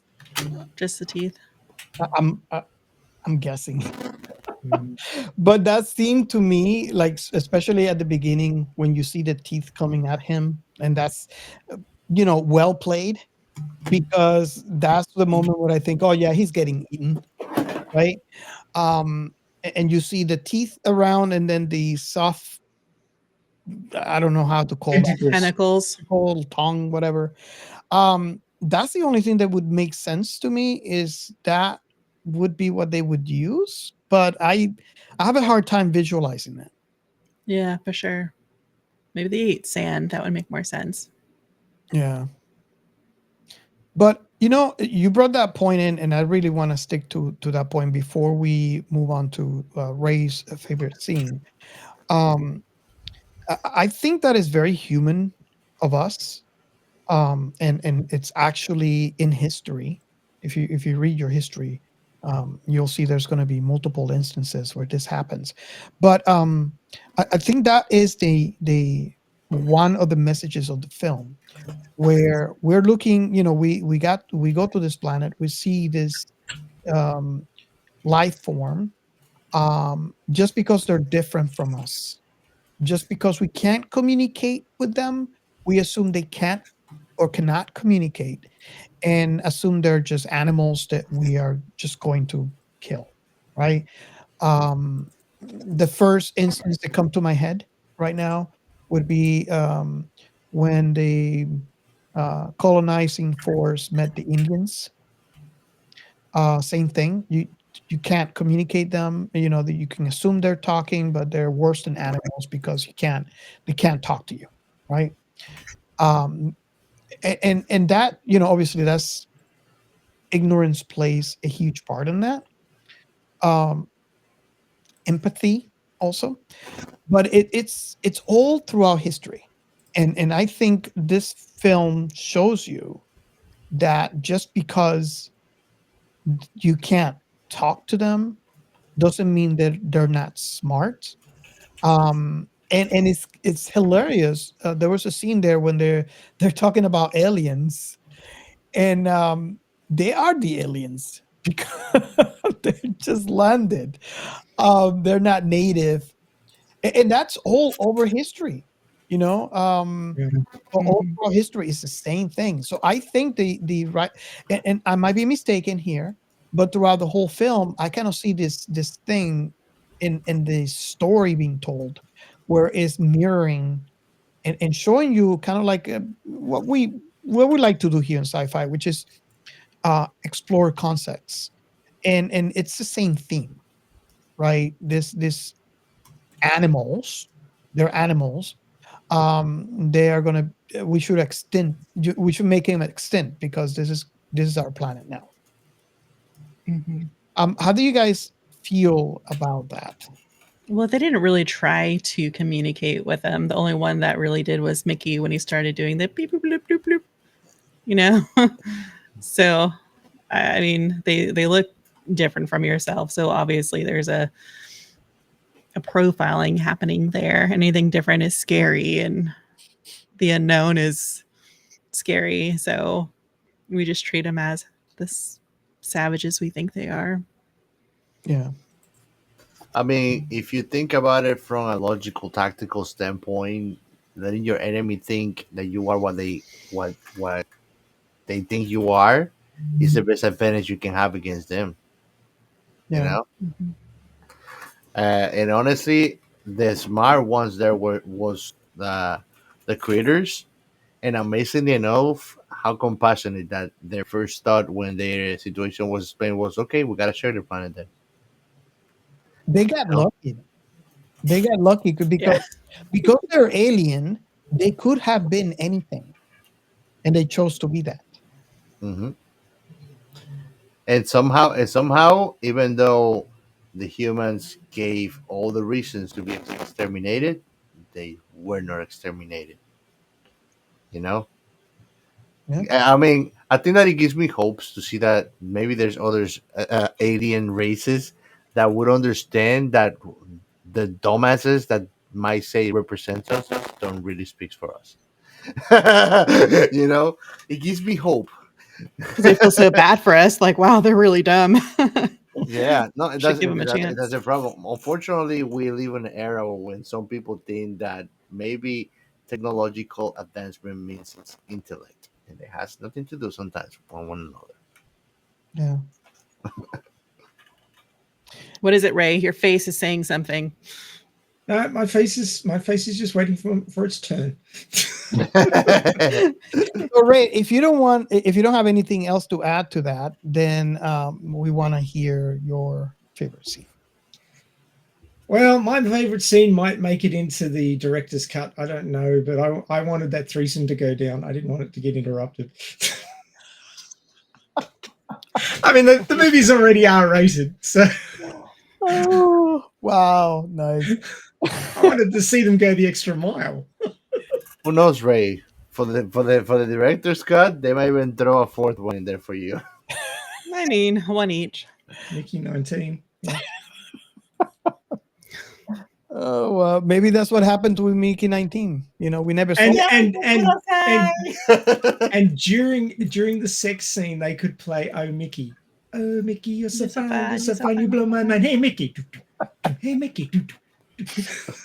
Oh, Oh, Jesus Hey, Christ. Mickey's. Yes, just make And it one of them plural. is Mickey Ears too. All the Mickeys. No, that's like a whole new movie now. My milkshake brings all the Mickeys to the yard. Their Mickeys are better than yours. Oh, my wow. God. Where have where are we So going? Ray's favorite scene it was not even a scene. It's a fantasy.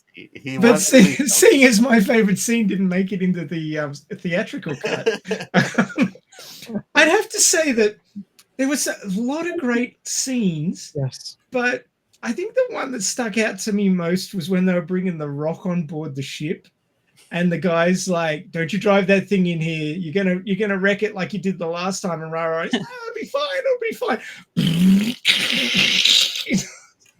Just like straight up. lazy incompetence. It was just the whole. It sort of was the essence of the whole movie. The lazy incompetence. Of the command structure, of the systems, of everything. Oh my God. Take it up with the science, they made guys. it there by accident. Don't look up. Take it up with the science guys. Yeah. That's exactly right. I think science didn't help. Don't look up. Yeah, it did not. Oh, look, there's an old saying. It goes, lies, true lies, and statistics. So, if you want to push an agenda, just come up with some statistics and bend the narrative to your will, as it were. Well, you have to say anything in confidence. Mm. Use confidence and everyone will believe you. And a graph, numbers, one of those like pointer laser things. You'll look real official. That's right. Another thing that had me thinking about this film is when they first landed on the planet. And I don't know. Sorry, guys. It's me. I overthink things. I'm a major. Really? I hadn't noticed. Who does? Robert? Oh, I thought it was Chaos. Really? The scene where they are using Mickey to kind of better themselves to be able to inhabit this planet. So they're sending him out. The things that they're giving him continuously tuberculosis, like chronically. Yeah. So it's a scene where he goes out to the planet. They have him breathe in the atmosphere and all the microbes and all this stuff. He dies. It was like glass, but at a molecular level. So it was like cutting all his cells like in a tiny bits. I was like, what? You're crazy, bro. That sounds painful. So one cuts. Yeah. So, they have him, he dies, they recover the body, they examine him, they create vaccines, they inject a new one, they send them out, dies, recover the body, and they repeat the process all over again. I don't know that I'm having a hard time, and I don't know if you guys have a different perspective on this one, but I don't think that would have been. And if you're listening to me getting, my mind derailed, you have no idea what happened, and I am not going to say a thing other than you want to subscribe to our YouTube channel, and a month later, you'll see why I had to stop mid-sentence. That's all I'm going to say. So make sure you go to our YouTube channel and subscribe.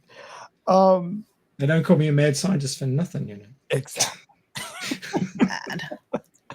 So I don't think that process would have been as fast as it was. And I'm having a hard time analyzing that process. Where if they have the technology to duplicate him and reprint him, I'm sure they had the technology to run all of the vials of blood or whatever to understand what was happening and create a new antidote. The only reason why I'm thinking this, and I might be completely wrong here, is because that seems to be something that evolution would take care of. And they're taking care of this via injections or and a lot of trial and error. Yeah. A lot of trial and error.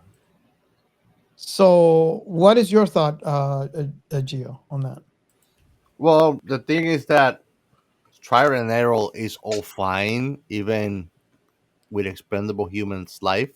If we're talking about the same guy, and you can just reprint them like batteries, or like little figurines, whatever. Then there's not really a heavy cost attached to it, because like think about what is before that the case scenario for us to advance medically. World War II. Mm-hmm. Atrocity is like Unit 731, if you like dark story about how World War advanced with humanity. It's horrible things that we do to each other. But thanks to that, there's a lot of medical advancement that has saved billions of lives too. And I'm not saying that it's good that happened for us to get there. It's a horrible thing. Yeah. Same thing happens there. The only thing is that you're removing that weight out of it. Yeah. So it was very enigmatic to see it. That's what I was saying. It was kind of like a service to the audience that Mickey really was not being kicked into the missions or traumatized to that point, because it's like dying so many times so brutally like that. It's gotta do something eventually to your brain, to those uploads. You know? I don't know why everyone else was so afraid of death when they were so desensitized to it with Mickey dying so often. Like, oh, he's fine, he's dead, Mm-hmm. So Didn't you feel like covering your eyes because of that first death, where what's gonna happen, and then it happened so like unceremoniously, mundanely, and I was like, what the I feel deflated. I was like, that was the only time that you were gonna die first time. you know? yeah. Yeah. Um,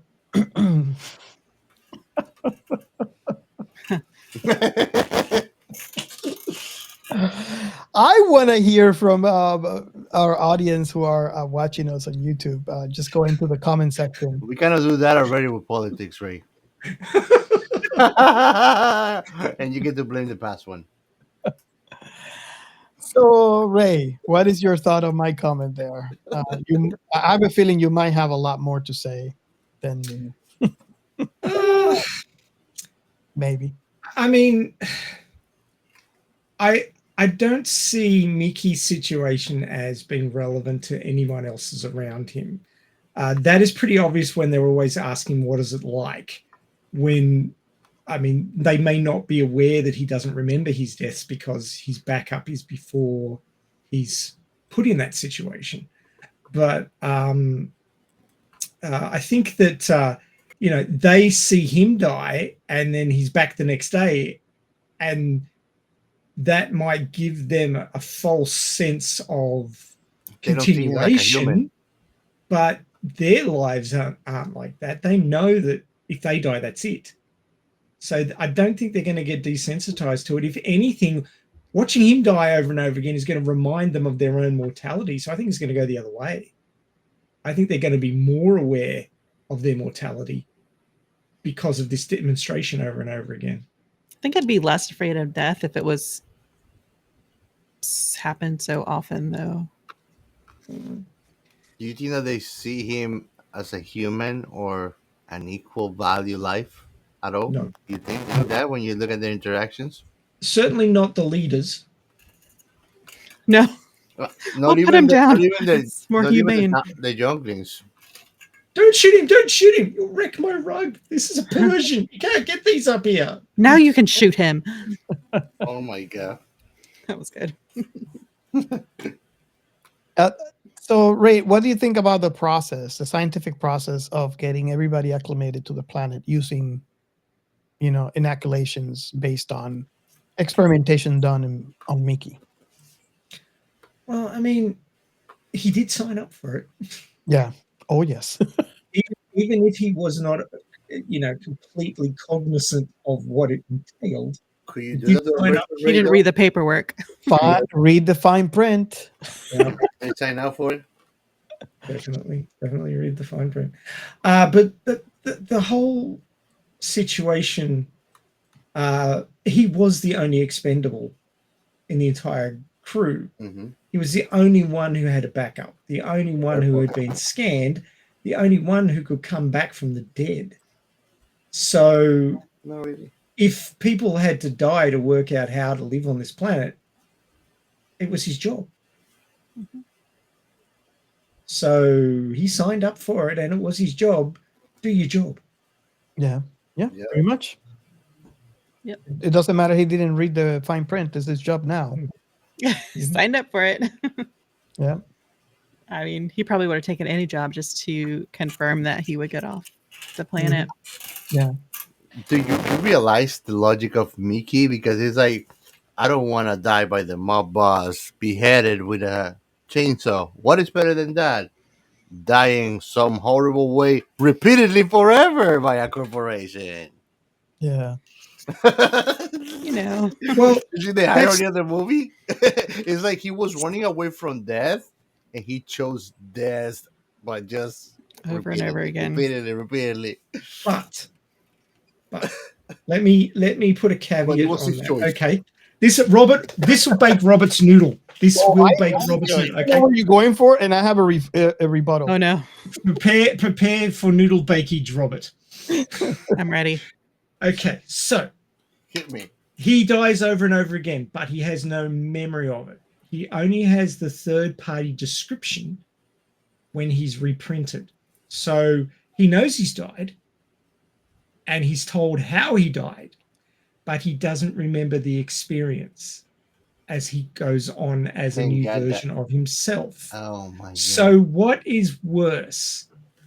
Dying once and remembering it up to the end of your life, and that's it for you, and that's the total sum of your experiences, or dying over and over again but having no recollection of it. You were not gonna remember even the first time. Well, in your collection of experiences of your Just entire not life, after the first time that you know of, right? but you'll keep being told about it. Oh yeah, we killed you. What? But I'm here. I agree with you, Ray, on that one. I totally agree. It seems like, if you put it that way, it is definitely better because you're not going to remember, right? However, I have something that is going to bake that noodle that is baking already. It's going to bake it even more. Right. And this is something that kind of I was thinking throughout the whole film, right? The individual Mickey. Let's talk about, for example, Mickey 1. Mm-hmm. His death will not get recorded, but he experienced death. And then that was the end of Mickey 1. He died. We have that unanswered question. We don't know about that soul thing or whatever that moves on that energy. If it is on that 17, or if that 17 is something else completely, and what that was absolute death for that individual. Well, we know Mickey 2 doesn't remember experiencing that death with Mickey 1, but Mickey 1 did experience it. And he was an individual. He was human. He experienced it as traumatic as it would be for a human being. And that was the end of his life. He's just punishing new versions of himself. So in theory, but the only thing, he gave himself a chance because that other version 17 made it and had a chance of life. If you look at it, actually. Exactly. So in theory, he chose a how can I put this? And you see how my brain. I mean, you could probably see the smoke coming out of my head right now because it was it was throughout the entire film. It's all about the consciousness. And Robert's wife is standing nearby with a fire extinguisher, just in case.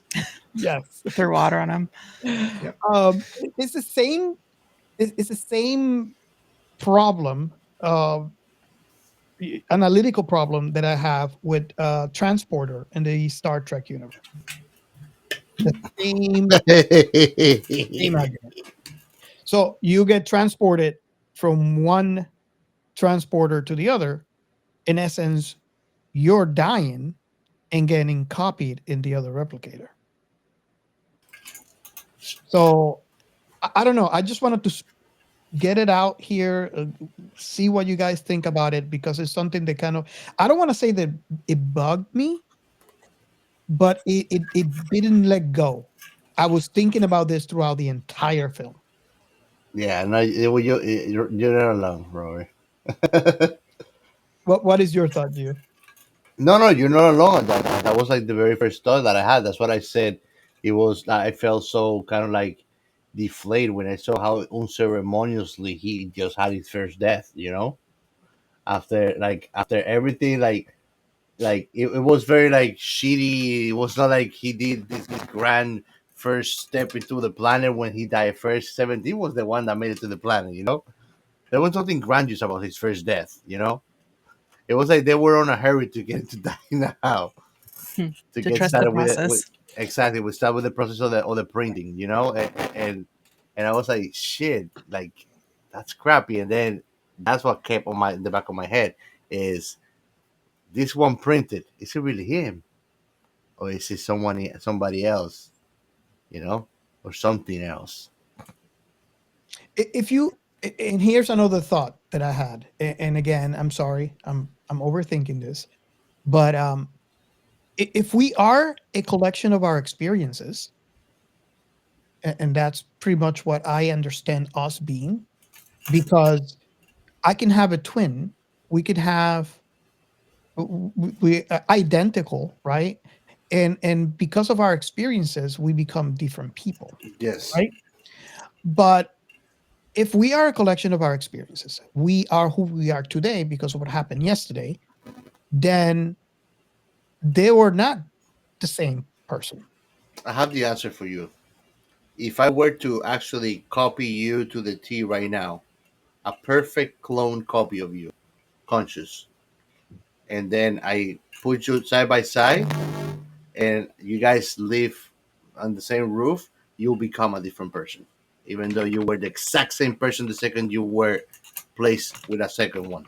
You will become a second person, a different person in that moment, and you will be a different person right now from what you're gonna be tomorrow, believe it or not, in microwaves.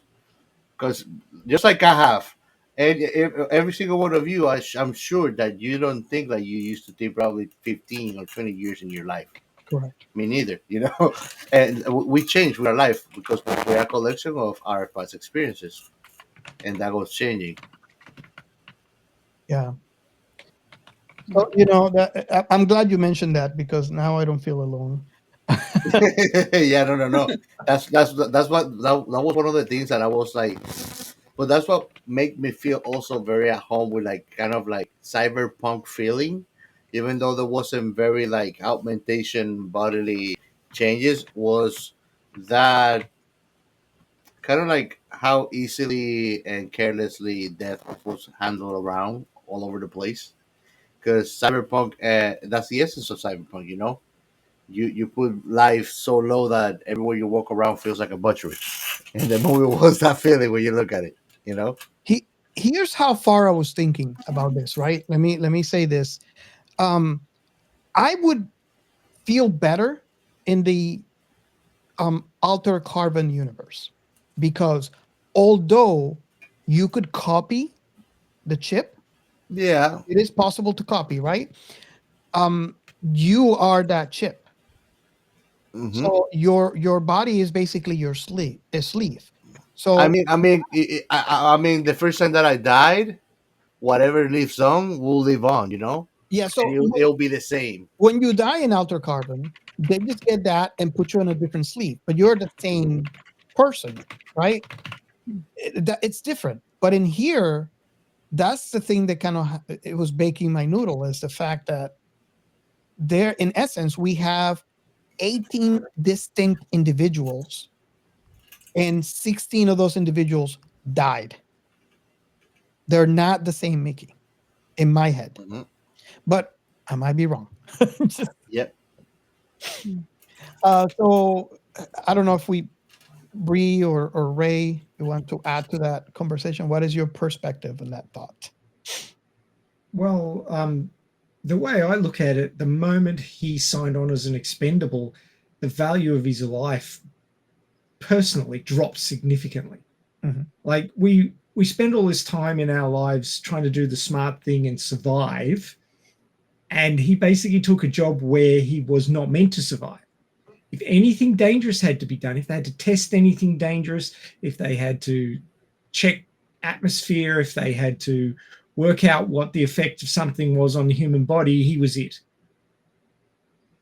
He was the guy who got sacrificed. Yeah. And they did that because they knew they couldn't make a new one. And they didn't do that for everybody on the ship. I would have thought that if you have got a limited number of key personnel who are on a ship traveling to another planet, so it's very difficult to get replacements if you lose anybody, because it's just the distance and the cost is just ridiculous. If you've got a machine that can reprint people if they die under accidental or emergency circumstances, why the hell wouldn't you scan everybody and have them do regular backups? Yeah. Why wouldn't that be a part of their signing on? Sure, they wouldn't be treated as expendable, but you'd have a backup if you lost somebody. Yeah. And it's all a matter of just storing data. You're not actually having to do anything but store the data. And if you can put a person in a brick this big, you could do the whole crew and it wouldn't take up that much space. Man, and Marshall was so retarded that Mickey was the only one that could be printed, and out of a rage of fit at the end, he literally destroyed the copy of both. So he didn't have any backup at all for nobody to be reprinted at all. Mm-hmm. Yeah. Mm-hmm. I mean, it would have been hard for him to just, scan himself and then copy it himself and delete the Mickey copy instead of destroying the only. Yeah, but basically, I never remember when Marshall was threatening everybody almost at the end, he grabbed the brick of Mickey 17 and 18, both, and he threw it on the fire to threaten them and said, like, you know what? Now, whoever dies, you're going to die definitely. And I was like, oh, savage. There's nobody else to be printed neither. Oh, nice. So if you were to follow my logic and be able to back up everybody on the crew, so if anything happened to them, you can have them back again, and you store them all in one room up against the side of that room, all in all would just be another brick in the wall. Oh my gosh. Yeah, oh my God, I quit. Oh, you can see yourself out. I'm here all week. Nice. Hold on. Everybody was like listening to him. We got me. Oh, wow. I think I need another beer. All right, man. Welcome to Science Fiction Room, Bree. You'll have to put up with this every now and again. Oh, Nice. I was not expecting that from the mad scientist, but I should have. He did that. It was me. Nice. Oh, wow. You didn't realize I was leading up to that for a full 10 minutes, did you? oh my God, 10 minutes? No, I was not. No. Oh. I was wondering why you were taking that direction. How many years have Gotcha. you waited to say that? No, but seriously, why wouldn't you back up everybody? Because you can't get replacements. It's seriously an important you have that technology. Why wouldn't you? Not everyone, because considering the size of the brick, it's got to be heavy, and all those bricks together in one room. Like, there's just no way. There's no way. Maybe that you really just cool Dark Side of the Moon. Fired. At least like the main personnel, the president's wife, and those voted to carry on a civilization. The critical crew members, I guess you call them. You'd at least back them up. Yeah, that I would get. Well, everybody got taken. So if you also were affected by this, there is a phone number. You can call Leave your 1-star review for him. Yeah, I'll get a 1-star review out of that, I'm sure. No, but what I was going for is like there's help. If you also suffer by the mad scientist, you could call 1-305-563-6334. Operator standing by. Our abuse line is open. Oh wow. Okay, so should we move on to Yes. the last? Moving on. Yeah, before we lose a momentary lapse of reason. We move on to the last question. The last question that we normally ask in the show is, what was your last impression of the thing we're covering? And usually this is a collection of all the different rewatches. And I think I'm covering. again, if you're not following on YouTube, you His have kidneys no even look better.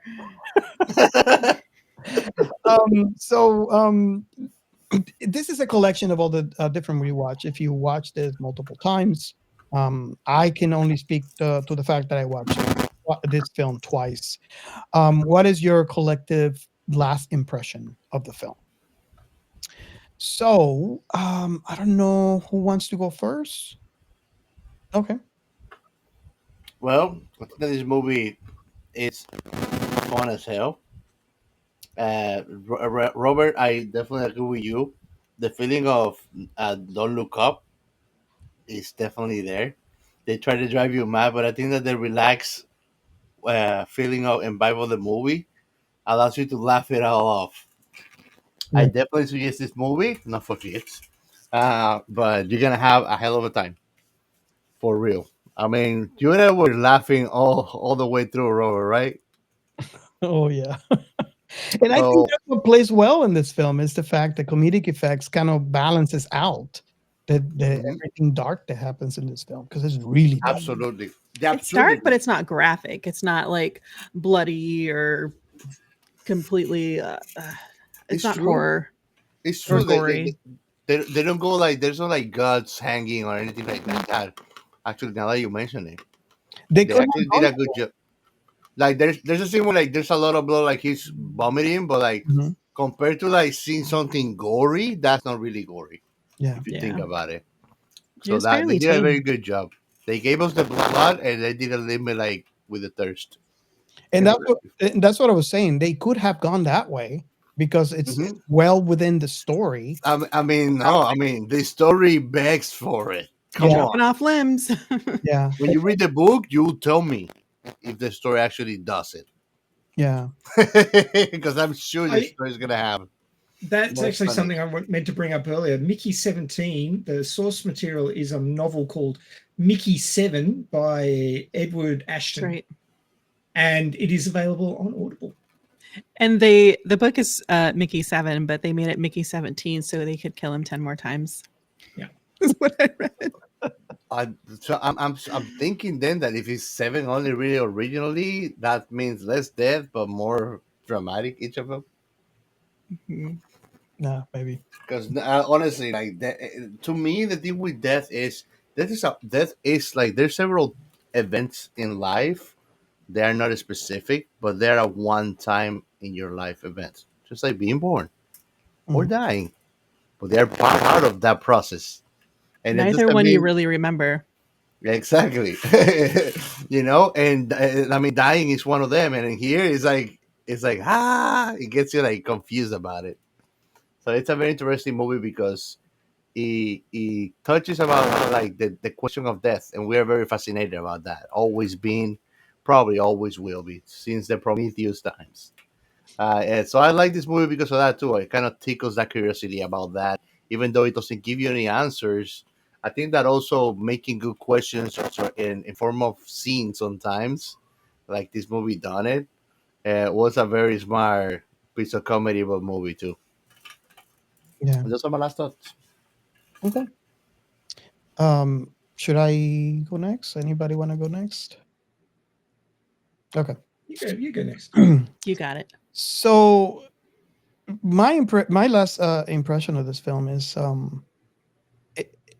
I think I spoke about this in many other previous episodes. This is the kind of film that I enjoy for one specific reason. As an overthinker, I like films that feed my curiosity. And as you can tell from all my questions throughout this episode, this film really made me think, all the way from like, is him losing the arm really scientifically correct? What about his consciousness? Is he one person or 18 other people that 16 completely died and they never coming back? Things like this. And if you listen to the show long enough, you know that I really enjoy this kind of films because as an overthinker, it really stimulates my my mental activity and feeds that curiosity and makes the film a lot more enjoyable for me because I'm completely absolutely engrossed in the story because I might not get the answers, obviously, sci-fi, and it's not real, but it is a thought experiment, and I really enjoy that about sci-fi, that it is a thought experiment on things that we either don't have the technology to experiment with or things that are not really feasible to experiment with. This is an example of a movie that does it right, at least for me, where I can't stop thinking about those things even after the film is over. If you are like me, and I like to think that you could be, because if you like all kinds of sci-fi like I do, that's one of the things that we enjoy about sci-fi, then I think you're really going to enjoy this film. And I'm also going to do I'm going to mention here out there for all the listeners, or if you're watching us on YouTube, you can go down in the comments below. I want to hear from you. I want to hear if you agree with that statement and what thought experiment within this film really caught your eye as you were watching it, or something that just really stuck with you about this film. But yeah, it's like Captain Chaos mentioned here. It's not for kids. Definitely not for kids. You might want to wait to put your kids to bed before you watch this. But it is. I don't think it's a film.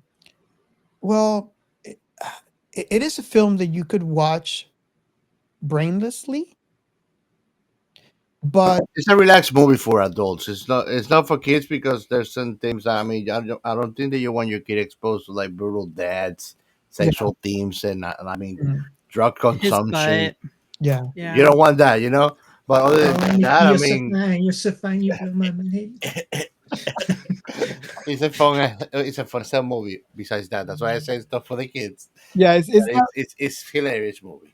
Yeah, it's not for kids. But what I was trying to say is that you know how there's some movies that you don't really have to think really hard about it. Oh yeah. Mhm. This movie, I think it does the double effect in there. However, I'm thinking, and maybe you guys can tell me otherwise. I don't think that you will take the same results that if you actually think about the topics within. That's what I'm trying to get to. Absolutely no, because for me, for example, the movie is very, very philosophical. Yes, yes. So it's that kind of film. I really enjoy it for those reasons. It make me think, and I really enjoy films that do that. And I want to hear from you guys, and let me know if you listening out there have the same experience. And that is my last thought. Should I go next? Yeah. Okay. You can take it home, Brie, but I'll go next. Tomo arigato. So, yeah, you can do it. I said, Robert is teaching me Japanese, and I said, "Domo arigato." Oh, Sorry, go on. Sugoi! Hey, Yada. Okay. So Nani? So back in the Middle Ages, in the royal courts across Europe, the only person in the royal court that could get away with telling the truth and not be beheaded was the jester. And the jester would create black humor, talking about the things that the king was doing wrong or the people who were trying to backstab him or what have you. And everybody would take it as humor and they'd all be laughing along, but the jester would actually be telling the truth. And it was a way of waking some people up to what was actually going on. Hidden in plain sight. Yes, political insight from the person who's considered the biggest joke in the room. Yes. Cue Mickey. Mickey is the jester of this movie. And despite Mickey 18. Mickey 18 is the jester of the movie. I don't know. I think he's the Punisher of the movie. Yes. But certainly Mickey 17 is the hapless jester of the movie. And through the narrative of his story, we get to see the values of the people in this age of this sci-fi story set in 2050. Which is not that far away. Again, it's only 25 years away. It won't take us long to get there. I remember in the year 2000, 2025 was 25 years away. Here we are. So it doesn't take long, boys and girls. You get older in the blink of an eye. But again, mortality. It's another thing that this movie tackles so well. If you were able to come back, what would your life be worth? And all the other people in the crew are like, "Oh, if we die, that's it. It's over for us." And you see when the girl who was on that mission with Mickey, she got caught in the avalanche because she shot up into the ice, and the ice came down and crushed her. And they lost their shit about her being killed, especially Commander Marshall, because he thought she was cute, and she was one of the girls he was actually planning to start the new world with. yeah. And so he abused Mickey because Mickey should have died, because Mickey's life was worth nothing and could be replaced immediately. Mm-hmm. And of course, his wife, Marshall's wife, who has that really weird name. What was it again? Tony. Alba. I got it. Yulfa, I think it was. Yulfa. God. So, Yulfa, yeah, Ylfa, Yulfa. She, considered Mickey to be I call her PDA lady. A person made of shit. He was nothing but shit, according to her. So it was really sort of an expose of the value of life. What is the value of a life? And if you could replace that life, how would that change how we look at the value of life? And so while the jester, which is Mickey, is going around entertaining everybody, and that's that surface level that Robert's talking about, you've got all these very deep philosophical and I dare to say crucial considerations about what is the value of life and what is the value of life in our society today. So I think this is a really good movie in that if you want to turn your brain off, you can just laugh at the black humor and be done with it. But if you want to turn your brain on, looking at you, Robert, he can't turn his off pretty much. But there's plenty of thought fuel in this one for all those people who like to think. So, you can do the ditzy thing or you can do the deep thinker thing. You've got both of those options in this movie. So as such, I think it's got a lot of legs and it's worth watching at least a couple of times to pick up on all the little nuances. And there are a lot of little nuances in it. And I actually want to read the book now, so I think we're going to have to go back and have a listen to that book. My Audible list is growing.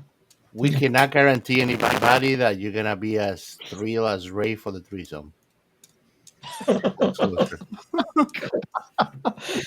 Oh God. Oh. Okay. Yeah,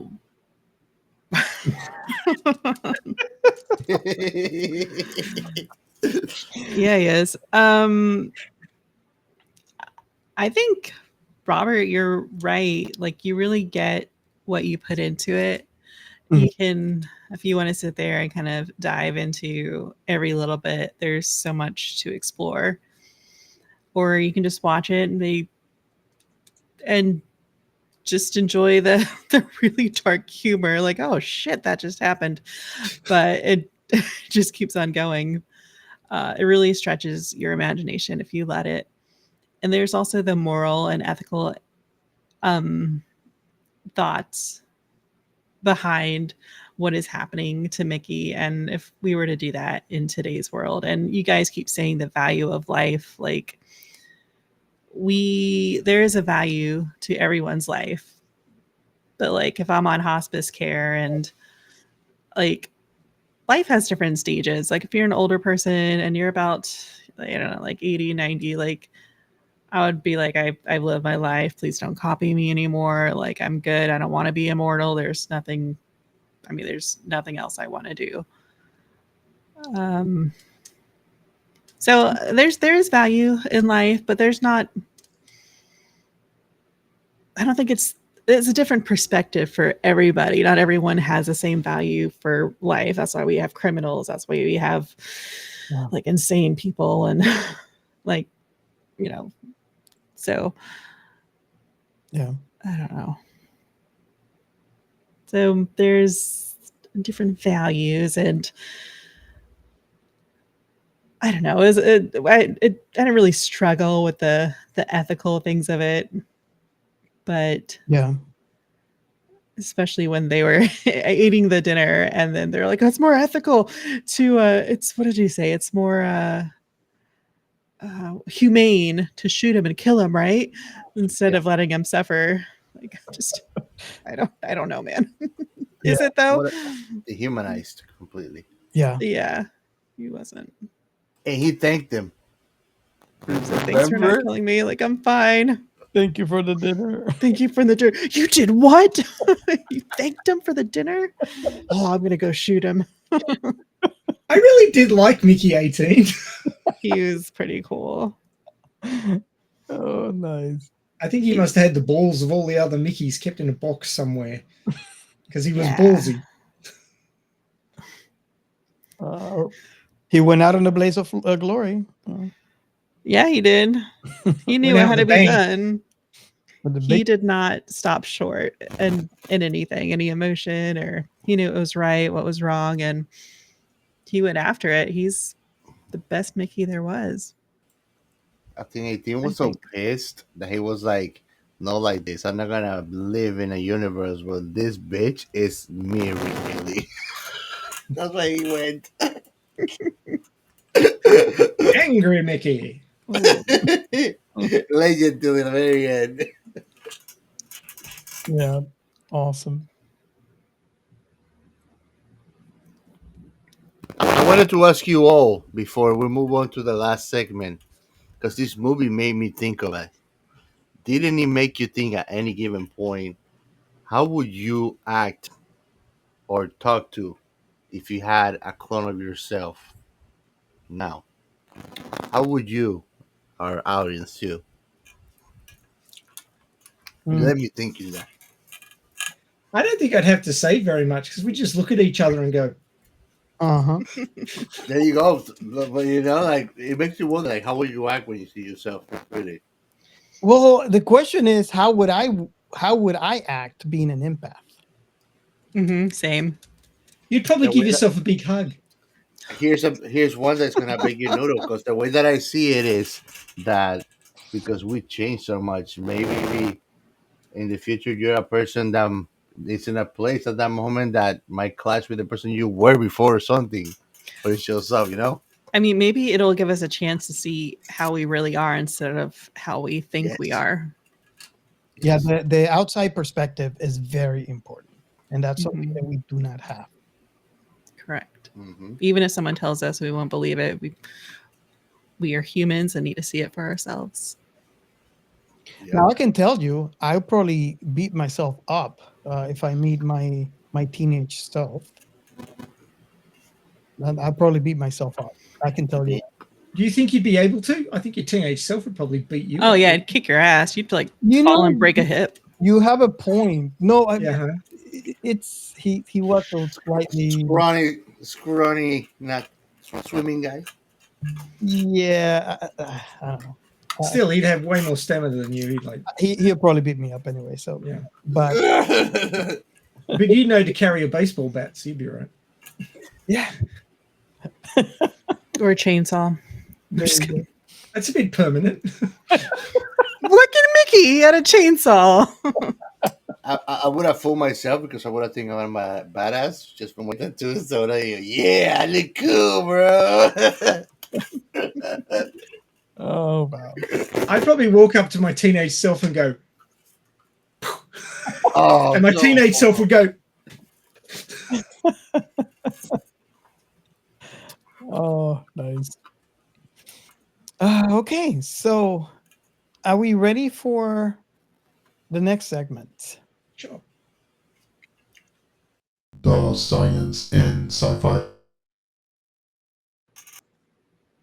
Oh boy. Are we ready for this? No, not at all. I don't know if he is. So we're 2.5 hours into the show. We're just getting to the science. How long is this show going to be? Oh wow, really? Yeah, really. I told you, I called it. Yeah, You did. it was different. Yep. So the obvious elephant in the room is bioprinting, which is a thing. If you haven't looked into it at all, bioprinting is an advanced form of 3D printing that uses living cells, biomaterials, and growth factors to construct functional biological tissues and organs layer by layer, following a digital blueprint. This emerging technology holds significant potential for regenerative medicine by creating patient-specific tissues for transplantation, from drug discovery by providing accurate models for testing, like Mickey, and for disease modeling to better understand various conditions. While still developing, bioprinting offers new approaches for personalized treatments and advancing scientific study in medicine and beyond. So that's the general AI overview of bioprinting. The important thing here is to say that they're not bioprinting complete people, right? They're bioprinting. Like if someone loses an ear, they can print an ear and. But Ray, he's giving an idea. Oh God! Is it pooping bioprinting? Oh my God! I don't see that we have the technology yet, or maybe even in the future, to create people out of poop. You need certain structures of cells. Now, when they say bioprinting in this version, not the sci-fi version, you're actually growing cells, which is called cell culture, and you're growing them from the patient's own cells. So the biggest problem with transplants today is rejection. And what happens with rejection is that your immune system, which is super important, it's like the army of your body, right? So it's defending your body from external threats. Whenever a bacteria or a virus or whatever gets into your body and is recognized by the body, that's a very important point, because it's got to be recognized as non-self, then the body activates its immune system and generates a response to that. Sometimes it can be a strong enough response, especially if you've been vaccinated or you've had that disease before, so it can recognize it easily. It can get to the point where you hardly have any symptoms at all and you don't actually catch the disease in its full-blown virulent form. which is why immunization is so important. And I'll die on that hill, that immunization is super important because it trains the body to fight enemies that you haven't met yet. Because oftentimes with a lot of diseases, if your body doesn't recognize it straight away, you're screwed. You're going to die. Smallpox, Black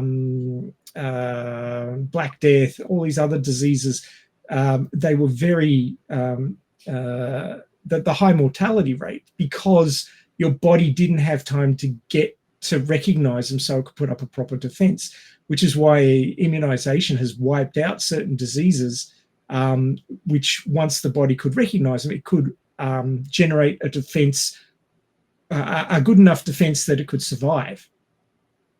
Whereas a lot of these things are one hit and you're gone because your body can't put up a good enough fight and it will kill you.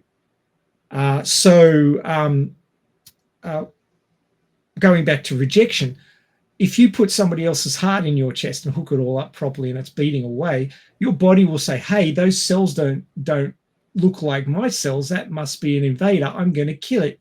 And despite the fact that your body needs that transplant, your body will kill that transplant because that's what it's designed to do, kill non-self. And that's why people who've had something that you can give to the body recently, right after the surgery, to fool it, to help you accept the donation. Yes. So suppress this a whole range of suppression drugs, which suppress your immune system to stop it from attacking transplants. I know that it's not a permanent solution, and it can no, be a problem it's not. They've tried all sorts of things like adding markers to the tissues to make it look more like self and all these sorts of things. But and there's another really tricky situation where if you get bone marrow cancer, leukemia, which my wife did back 10 years ago now, your immune system dies basically, and you no longer have a defense. So in certain cases, like my wife's situation, she had to have a full bone marrow transplant from her brother. So while it wasn't self, it was close. The genes in my wife and her brother, despite the X and Y chromosomes being different, they were all from the same parents, but they weren't necessarily exactly the same. So it was close, but it wasn't identical. Now, when you transplant an immune system into somebody, it immediately recognizes the entire body as non-self. Yeah. So it's kind of like transplanting your entire body and it being somebody else. You're in deep shit. And so it has to be suppressed to start with until it acclimatizes to the new body. And that takes a bit of time. But you get this, I'm trying to remember the name of it. It's a particular reaction, but it's sort of like self-sabotage in the new immune system is attacking parts of the body, not disastrously, but enough like causing inflammation and various other things which are uncomfortable and unpleasant. And the new immune system is trying to build itself up. And you've got to start again. Quarantine? Yeah, but you've got to start from scratch. So if you ever get a bone marrow transplant, you are basically a newborn as far as your immune system is concerned. It has no experience with any diseases, and everything will be bad. Like, you know, whenever kids get sick, they get really sick. But then they get better, and then after that, they never get hit as badly again. And it's the same deal for bone marrow transplant. You have to train your immune system again, and that's what my wife had to do. She had to have all her immunizations again from the kiddie stuff all the way up to 5 or 6 years old. And she'd get bad colds and everything every couple of weeks for the first year or two, and then she'd slowly improve, and now she's pretty much back to normal. So these are all the hassles with trying to transplant organs and things like that. But if you can bioprint with cells cultured from your own body, that means that they will be recognized as self, and so you can just whack it in and everything's good. So bioprinting has a big future, and I mean a big future. In fact, it wouldn't surprise me that if smart individuals aren't doing it already, and people who have money, obviously, It could because affect it's our not cheap. lifespan eventually. But you would bank cells, especially by oh god, what are they called? I'm having a mental block. The basal cell type that is undifferentiated. It was a big thing in the last 15 years where they were doing research on them. Oh, I can't think of the name of them. No plasma? The medulla? Stem cells? Yes, thank you. That's it. Yes, thank you. Stem cells. So originally it was thought that stem cells were only around when you were young and you used them all up, and then you wouldn't have them anymore. But they've actually and they source stem cells from the placenta and the cord Umbilical from cord, the baby, umbilical cord. So that's where they source stem cells from when babies are born. But smart people should be banking those sorts of things ahead of time, and then we will get to a point in medical treatment where, say, you were horribly burned, right? You know how difficult it is to regenerate skin from burn victims. It is terribly hard. And people die from losing too much skin because their skin can't breathe. Yeah, when it's burned. And you basically, well, skin is really important. It protects your entire body. It protects the overload in your organs, nervous everything. system of the pain. Yeah, that too. In shock. But what they're looking at doing is using bioprinting to reprint sections of skin and just whack them on there. Of course, it's very. You'd often lose a bit of nervous feeling because it's very hard to reconnect all those nerves. But at least you could have your skin back and have your body sealed up again to protect it from infection. But bioprinting, I think, will be huge in the future for replacing all the bits that we break, like your heart. If your heart or your heart arteries get stuffed up, or your heart valves break, or what have you, they'll be whacking new ones in. You can be sure of that. I think it's going to be a huge part of regenerative medicine in the next 25 to 50 years. That'd be cool. Like the movie The Island?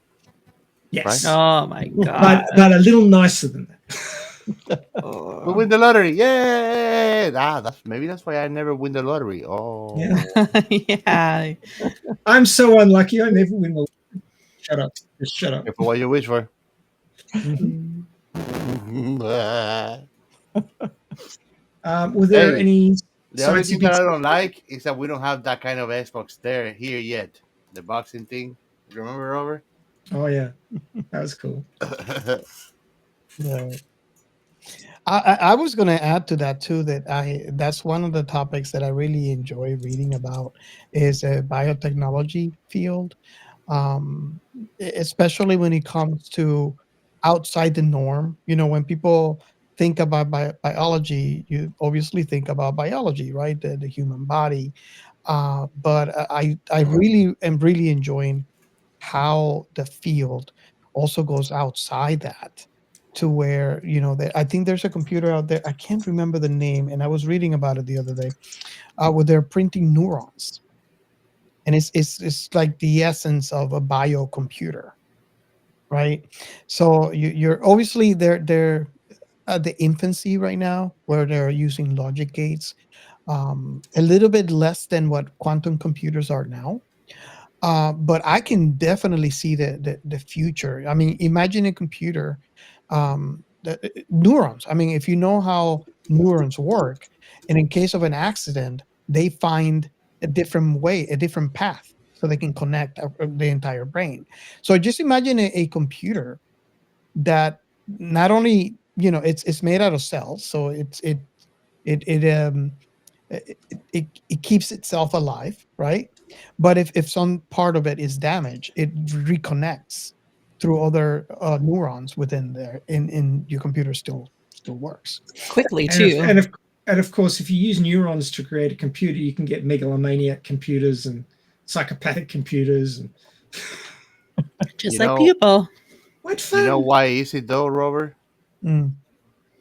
The reason why they're using human brain cells to create them No, is this is because different bioprinting. bioprinting. Well, but have you seen how the one that they're trying to use human brain cells to create microchips? No. No. Mm. Oh, wait a moment, bro. Yeah, I'm the gonna one look that it I up. was reading about was that they were actually printing neurons. And But were they human neurons? um, Were they human neurons?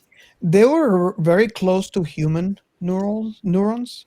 And I think they have, like, depending on the price. I mean, this machine costs $30,000, right? And the price increases depending on the amount of neurons that you buy. So The CL1 computer is called. which one? The CL1 computer is called. Here's the link. Let me see. The CL1 computer, they call it. And basically, the reason that they're using this kind of technology is because the human brain, differently than regular AI computers, doesn't need training to process information. That is the computer that I'm telling you about. That is the one that I'm talking about. CL1. Oh, okay. They're bioimprinting neurons. But yeah, a human brain cell printed. Mhm. Across a silicon chip. No, they're using Yeah, bioprinting. an AI you need to put like input and stuff on it and train it, but like basically this one, it would assimilate the information and start trying to work on it without a need for being trained on it, And, right? and for the Like, people this that are listening, I just want to point out it is corticallabs.com. That is a website, if you're curious about that.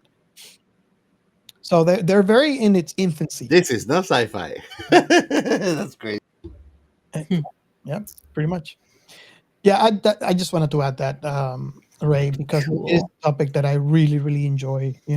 I think my fascination with biocomputing came from Star Trek. Oh, for sure. How they have the bio batteries, the bio battery packs that like when they failed, they kind of like